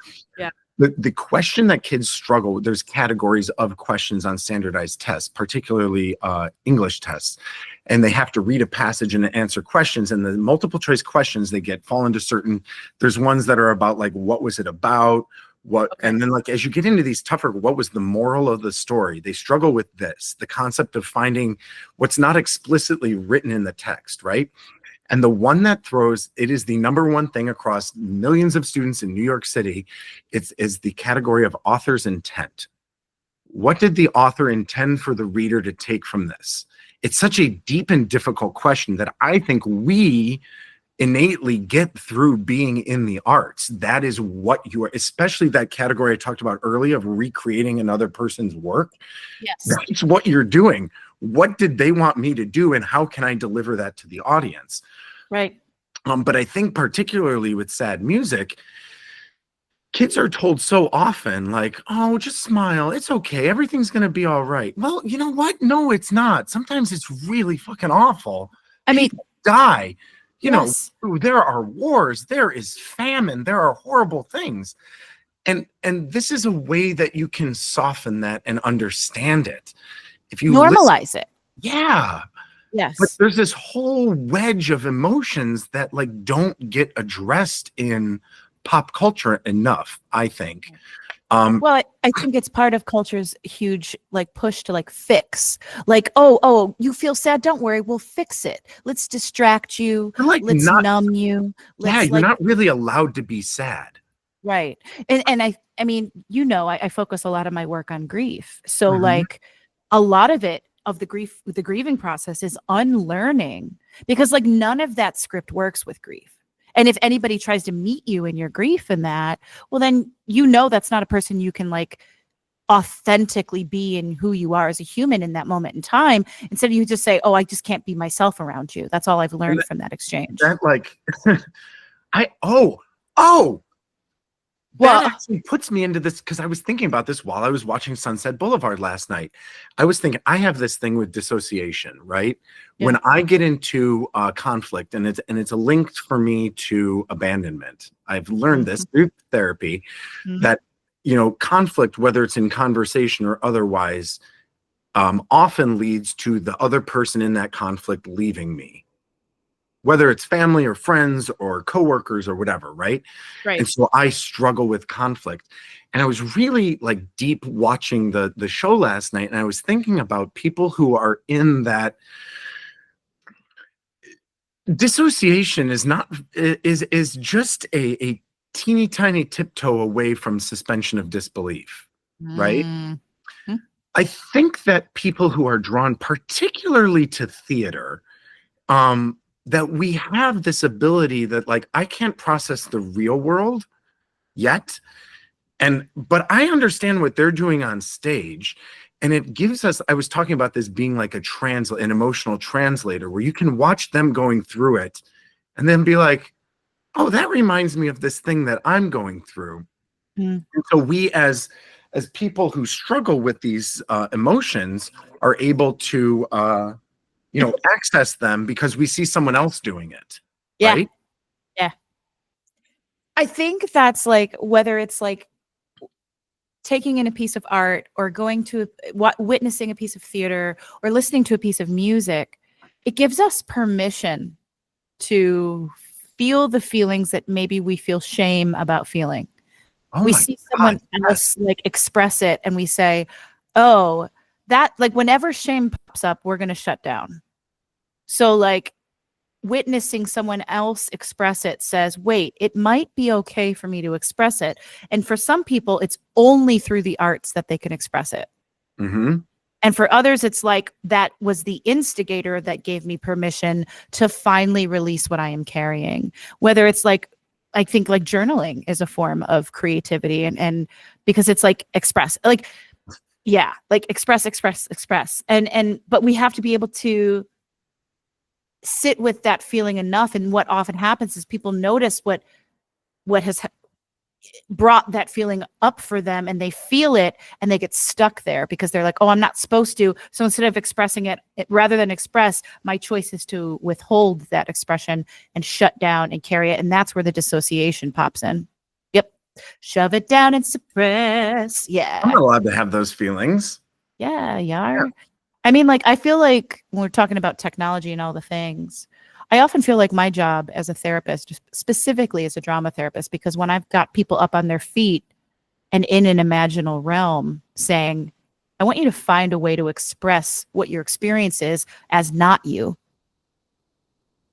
then they feel like it's safe enough to express it. But then, like,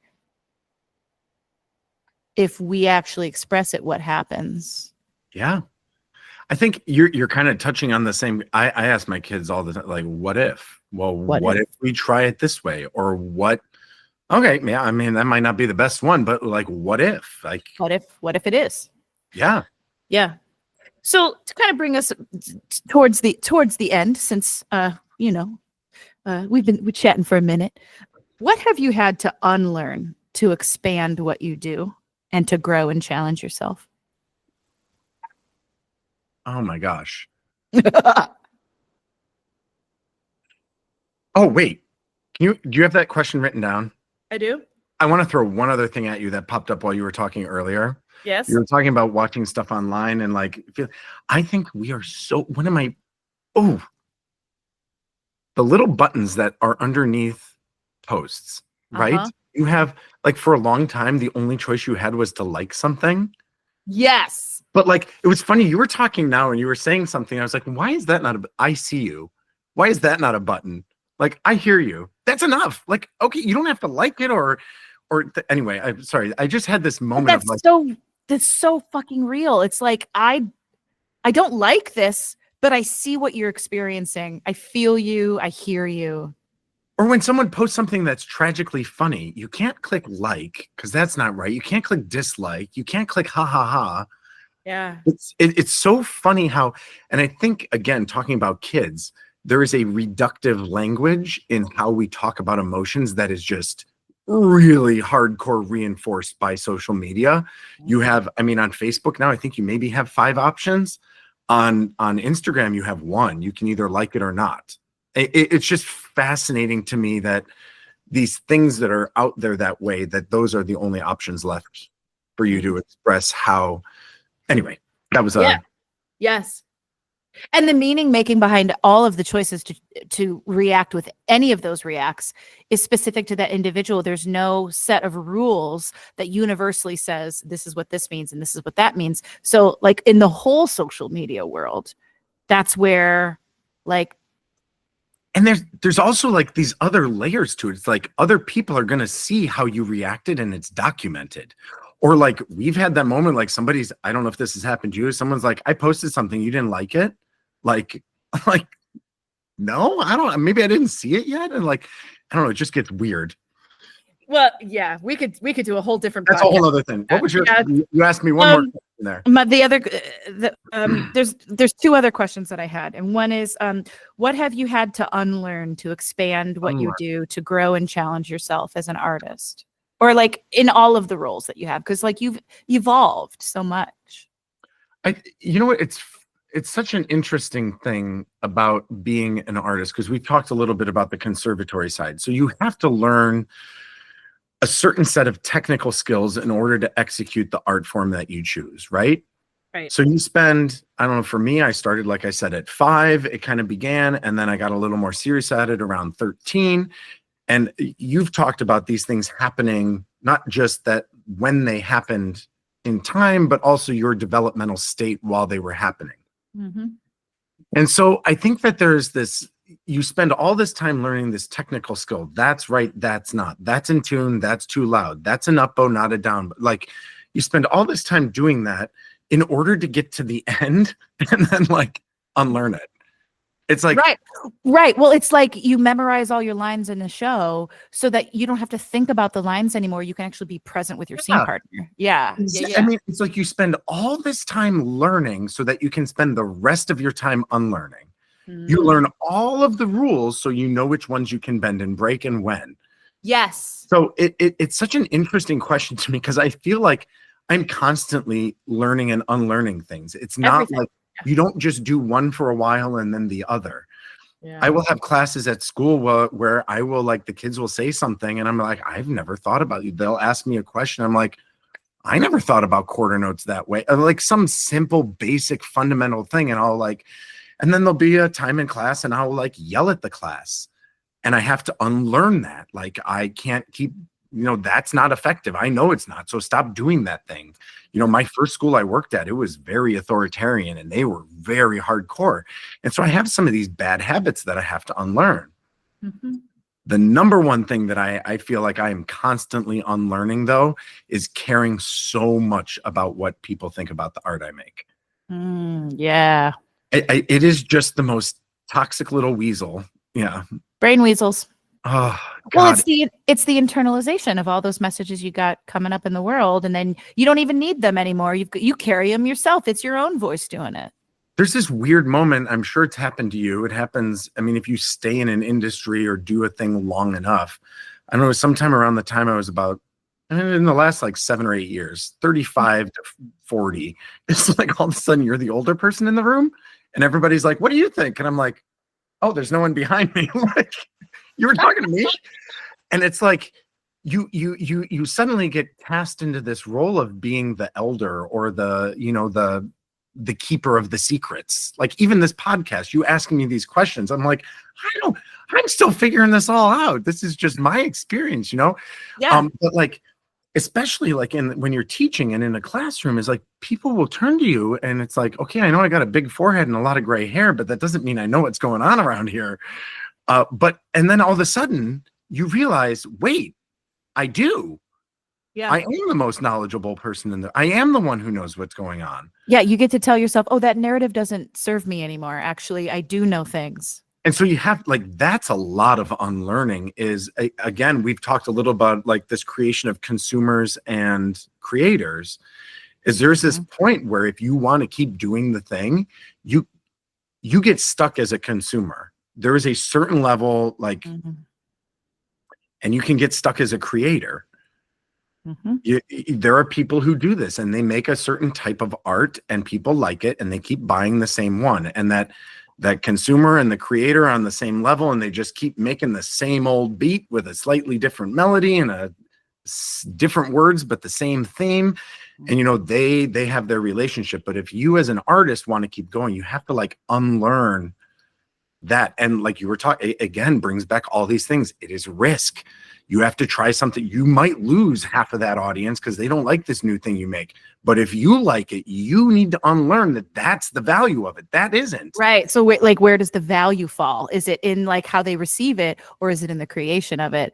Especially when it's like something that's being produced for capitalism or consumption. Like for consumption. Yeah. If the end goal is that you are making this to get people to consume it.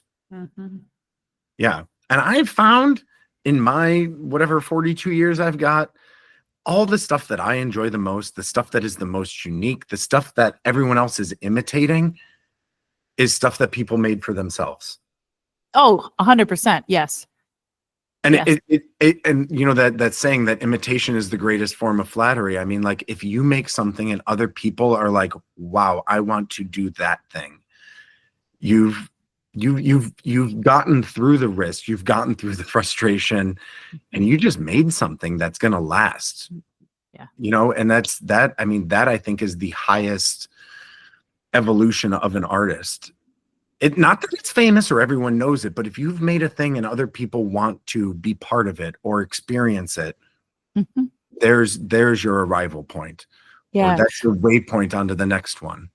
Well, I think like when fame becomes part of the formula too, I mean, that's a whole different ball of wax. And I could definitely talk about it because that's like all I've been reading about over the last year. And historically, like celebrity and fame, like fame has existed throughout the centuries. First through the church. It was like the priests and all the. Go back to the pharaohs. I mean, Egypt. I mean, there was right. It's not something new. That's for right. sure. But then when like we get to like the 20th century and the movie studios were like, oh, we can sell products if we market like a star who's in all of our movies, and that star says, you know what's really great? Marlboro Reds. And then they're like, oh yes, I trust them because I know them. I've seen all their Yep. movies. And so therefore they become famous no longer for the art that they make, but for existing as this idea of a concept of a human, of who they are supposed to be perceived as, Yeah. which then turns into fame for the sake of being famous. I think we've hit on this before. Like if you're gonna make the best t-shirts, you're gonna source really great cotton, right? Right. And what the studios did, and eventually I think in the 50s through the 80s, what record labels did is they basically treated these artists as the natural resource. Yep. And they would just it's like we've talked about auditions, and you like, it's one of the industries where you can still show up and be like, you're too fat, get off the stage, I don't like your face, and like and we all are like, yeah, okay, yeah, you're right. Yeah, like, that's how it works. it says really that.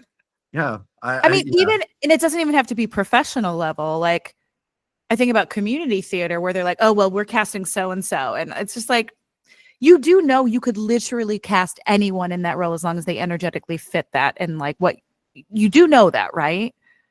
But no, we've got to stick to like, because you're selling it, and what happens is I feel like it just uses up people. The artist becomes consumable, right? ooh, And what you're talking about is ooh, that thing. The artist isn't necessarily the product. They're juicing the product out of the artist. Like you're the Marlboro Reds, right? It's that I'm reminded, and you're saying that one of my favorite artists of all time is Johnny Cash. He's just, again, he's perfectly imperfect. There is this just there, and there's something truly deeply American about him, right? And right after he died, they were in a contract, and it got this was on NPR somewhere, and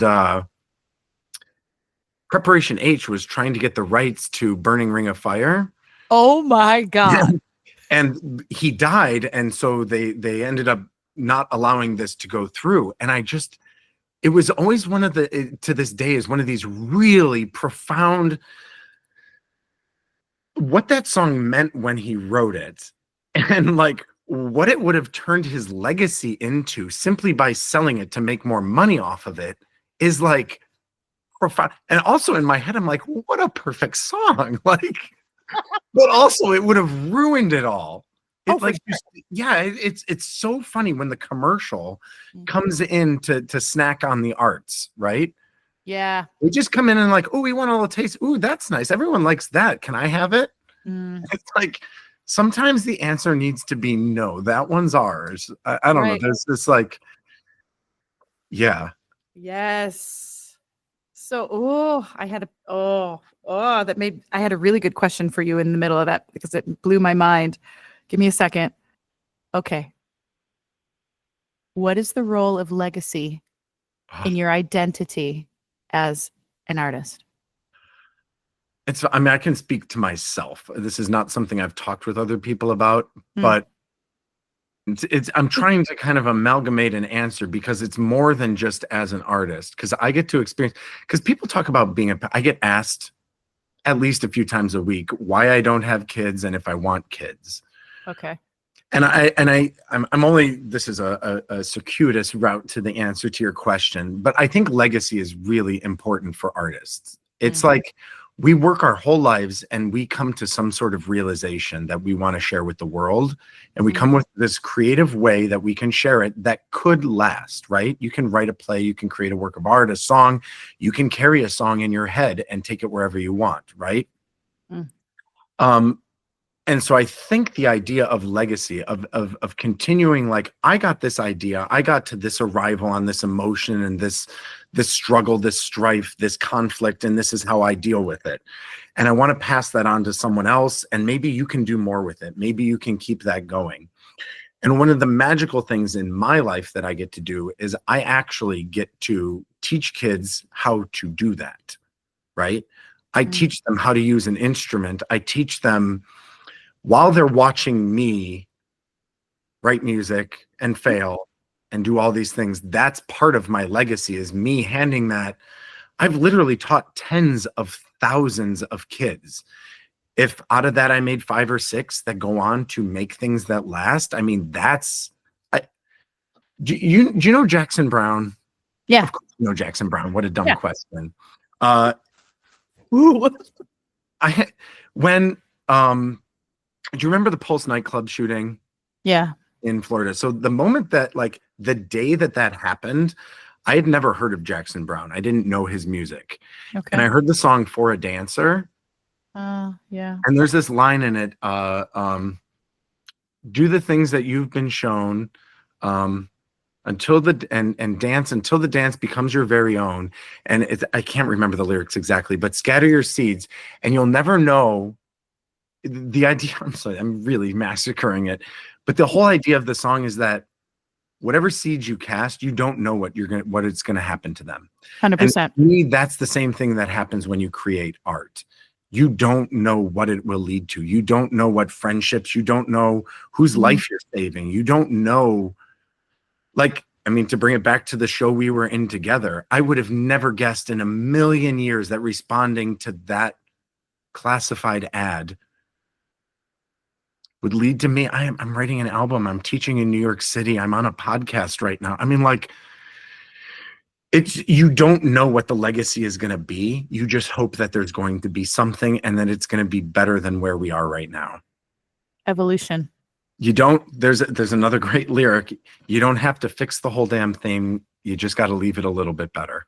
And like, yes. If you can do that, to me, that is the measure of success. Yep. 100%. Beautifully said, my friend. I'm just repeating other people's stuff that I love. Well, again, like, speaking of legacy, right? So it's like these internalized messages, like you had teachers that instilled these messages in you for better or worse. And now you're looking to leave things better than you received by giving other messages to others as well, whether it's through your art or whether it's through your education, whether it's through like your performance, like through your words, like, and everything. Yeah. You too. I mean, I can't say how inspired I am by you. You have been through grief that some people don't. I don't even know that I understand it. And you don't know it till you know it. You don't. And you can't ever know someone else's grief. You can only get a glimpse at it, what they share with you. And even then, you're lucky to scratch the surface. And I think what you have done is incredible. You humanize grief in this way that it's accessible. It's not scary. It's something that we all have. It's that sad song. It's the thing that connects you and lets you say, it's okay. And then to watch you go through that and create such beautiful things. And you, like, I'll watch your Instagram feed and like, you'll be really sad and you'll have this thing and it's so poignant. And then like a couple stories later, I'm like, you'll make me laugh out loud. And it's like, you're telling me I have permission to be sad and laugh in the same few sentences. That's okay. And it's so beautiful to watch someone do that and explore it and share it with people. And to me, that is what art is. We are so lucky to get to do that. And I find you to be an absolute inspiration. You're very kind. I'm gonna do what I used to do to my parents after shows. Oh, but you know, like, there's so many. No, instead I just say, thank you, Craig. And I'll be a very therapist-y kind of person and say, thank you. Cat on your microphone. I will. Yeah, my cat's like whacking me in the face with her tail, but thank you. I feel seen. I say it. I'm going to click the scene button. Right. I say it in a very performative voice because it's still a very difficult thing for me to take in. But you're doing amazing things, and I cannot wait to see where this goes and what you do next. You amaze me. Tap dance classes. Oh, great. It says my internet connection is One. unstable. Great. Lovely. Well, we're just about, Well, that makes two of us, not the internet connection, me. me too. I wanted to wrap up with discussing the final topic is we're talking about you as an artist and your identity, but also like the messaging that you're sending out into the world. And one of the things that I think about a lot, since we've talked about it the first time to now, this is a nice topic to kind of transition out of this podcast. Your thesis. Mm-hmm. Tell people about what your thesis was when you were in school. So the title, which basically tells it all, is Factors Affecting Student Motivation and Retention in Performing Ensembles Outside of School. And I know that's a mouthful, but it was very specific. I wanted to know, what is it that gets kids to join community orchestras, join youth orchestras, and then to stay in there? Yeah. And the thing that was fascinating to me is how much of it came down to feedback. There was this thing about the feedback loop and how it ties into all the other things that we've talked about frustration tolerance and failure and mastery and how kids think about themselves. And it turned out it was really, really simple. Feedback needs to be precise. It needs to be really soon after the thing happens, and it needs to be kind. It was pretty much those three things. If someone does something, you either like it, and you don't say good job, right? That doesn't do anything for someone. It's like, wow, you really got that F sharp. That was tough. I see your fingers in the right place. It's very specific. And they just did it. But we do this all the time with everything. We give feedback. We are constant feedback creators and consumers. We're doing it to people on the street. We're doing it to the person in the car next to us on the highway. You know, you are constantly doing this. And I think that there is something there about how we communicate with each other that the arts lets us do, right? It teaches us. I think we have been through the very traumatic version of feedback, what we were talking about in conservatory, and what I was saying about like learning about who we don't want to be. And that there are other ways of doing this. There are other ways of creating musicians and artists. And it doesn't have to be through authoritarian, means. And, creating an environment for kids to struggle, and not just kids, for learners to struggle, for learners to fail and feel safe. If you can do that, you can kind of do anything. Well, I would even expand that then and say not just learners. Like if in relationships we give each other permission to fail, to make mistakes, to struggle and say, hey, I really don't know what to do, or I don't know how to communicate this to you. Like that's what makes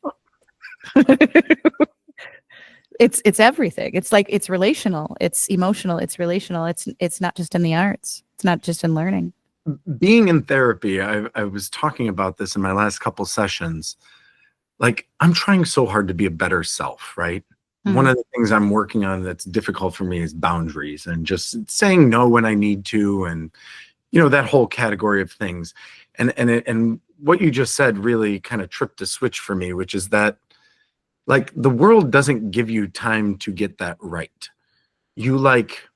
I want to be better at this. And like, it takes a little trial and error, but the moment you you're telling people I'm trying to fix this thing about my personality or about my, I want to do this thing better, is we as certain people do. And I think artists do in particular, but to give the space to fail at being a better person. Like the moment you get it wrong, they just want you to be better.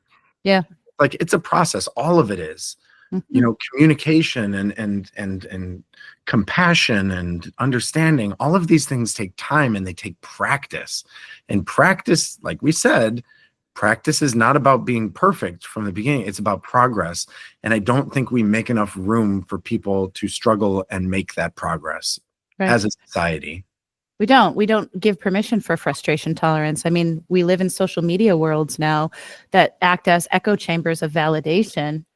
And so like there's no space for difference. So if there's no difference, we don't learn to sit with discomfort. If we don't sit with discomfort, we can't sit with ourselves when we're trying new things. We can't try new things if we don't feel confident enough to be able to do it, but we have to be able to sit with discomfort to do that. Yep. I mean, on the head. That is exactly, and the same thing. Someone dislikes your song or someone doesn't. People just unfriend them. Okay, then you're gone. I don't want to hear that voice anymore. Okay, it's gone. Okay, But you're that's right. not how the world works. They're not. They're still Right. there. Right. Yeah, and yeah. So I guess my question is like, you said in your thesis, you talked about the Maslow's hierarchy of needs. And because I'm a therapist, I'm like, hey, those are some nice words you got there. Where does that fit into this puzzle? So there's two things. Like, I didn't know who he was. I probably should have paid more attention in one of my undergrad classes, but like, it was there. I think I had a good time the night before that class or something. I don't know. Anyway, I felt like I discovered Maslow and his thinkings while I was doing my research, old school analog at the library. Word. But there were a couple things that just like struck me. The hierarchy is one, and I'll get to that in a second. The other was about the idea. He actually spent a whole bunch of time thinking and writing about the arts and how everything is an art. These things that we're talking about is not limited to musicians. And the idea was that we as a society have created this elitist idea of what a musician or an artist or an actor or a dancer is. And I do it myself. I say I'm not a dancer. I mean, I can move my legs. I have muscles and feet, but like, I'm not great at it, but that doesn't mean I'm not a dancer. And I think a lot of our society just discredits themselves and says, I'm not that thing because I can't do it the way all these other people have done it in the past. And this is what, again, to bring up the commercial of it, this is the commercial idea of what a musician is. I'm not that, so I'm not a musician.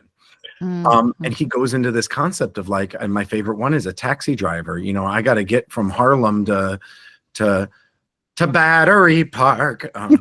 Lane switch for you there. But like, if you got to get downtown, it depends what time of day and what month. Is the UN in session? Is there a show? Is there like a street shutdown? Was there an accident? And that there's an artistry to doing anything, whether there's an artistry, as we have learned, to doing your taxes. There's an artistry to, finding an outfit. Everything has things that you would not imagine are artistic, because art is about finding alternate ways to get to the end point that you want to. That is what art is. We have been talking for the last hour or so about how we use art to communicate emotions and communicate interpersonal relationships. But that same artistry is there for, a stockbroker, or it's there. It's there for what your morning routine is. It absolutely is. Yep. Mm-hmm. And I think that when you go to his other stuff, which is like the hierarchy, right? So he spent a lot of time talking about the hierarchy of needs of like a human being, like the first one being food and shelter, and above that is like interpersonal relationships, and then like it gets more specific. And for us as a society, we see the arts as this top of the pyramid. If you're lucky to get there, you can enjoy this thing, but not you can't have any pudding if you didn't eat your meat, right? So you don't get to the top. And does the pudding have hot raisins in it? Oh, I know what that is. And no, it does not. Are you against hot raisins? No, not. I just like saying it. No reason. Go on. It's spotty. At last. We're weird. Okay. We're so anyway. Weird. But I kind of like ended up in this concept of, does that same hierarchy exist inside of the other things? And specifically, I was thinking of inside of learning the arts. Like, what does it mean to, for example, learn the violin or learn the piano? Yeah. In order to do that one thing, there is its own pyramid. The bottom, you got to have a piano, right? Maybe. You have to have a method of learning it. You have to learn how to read notation. You have to understand what these symbols mean. And then, like we've done this, you learn rhythm and you learn pitch. Great, that's a start. Now you want to learn dynamics and articulation, and then you learn phrasing. And there is this hierarchy of needs within learning an art form of how you get to being the fine artist. But it doesn't happen without this foundational base. And it is things like having just the materials to do it, but it's also emotional pyramid, right? You have to have this safety. You have to have that safety to explore the struggles of creating that art. You Yes. have to have a teacher. You have to have an environment that allows you to screw up and learn from those mistakes. You can't move sort of to the next level of the pyramid if you keep getting beaten down and you're wrong. That's not right. And that, I mean, there's some crazy people like me who survive that and you go to the next level, right? But if you, and that's why I feel in my teaching, it's so important to create access, to create these relationships. Because if you create a good relationship with the learner, you can help them find all these different layers and move. And like the cycles of grief, you know, it's not linear. Sometimes you need more of this, or you need to go. And so within that concept, I mean, my whole project was to figure out why kids join and stay in orchestras and not. But what I ended up learning was this sort of more metacognitive idea of like how we do anything. It's all based on this idea of safety. If you don't have the safety in that area, you're not going to move to the next level of understanding. No. Well, I mean, because all of your energy is like your energy is being spent on survival. So like whether you're in a trauma response and trying to literally survive, so you're in fight, flight, freeze, or fawn. And so that is what's taking all of your energy, or your creative outlet is actually figuring out how to survive. So all your creative juices are going to like, how am I going to get from school to home when I know I'm going to, let's take it out of like reality. Let's say Christmas Story, when Ralphie's like, oh no, the bully's coming. Like he's using all of his creative energy to figure out, how do I get around the bully so that I survive not getting a black eye and get home so that my mom can tell me like, you know, no, you'll shoot your eye out if you get a Red Ryder BB gun for Christmas. Mm-hmm. But like if all your energy is being expended to that survival, there's nothing left to create art or to create. But it's still the same functionality within the self. Absolutely. I think about like I do material checks in my classroom and the kids get like all bent out of shape, and like I give all my assignments are worth 5 points, whether it's the final test or so there's no one thing has some exponential weight and will change your life in my class. Yeah. But like I create these things with this in mind, right? Mm-hmm. So like if a kid doesn't have their instrument, they lose only 1 point. You still have an 80% for the day, right? You forgot your music, you lose 1 more point, you're still passing. And I have a whole library of books, and you're not going to get yourself out of participating in class.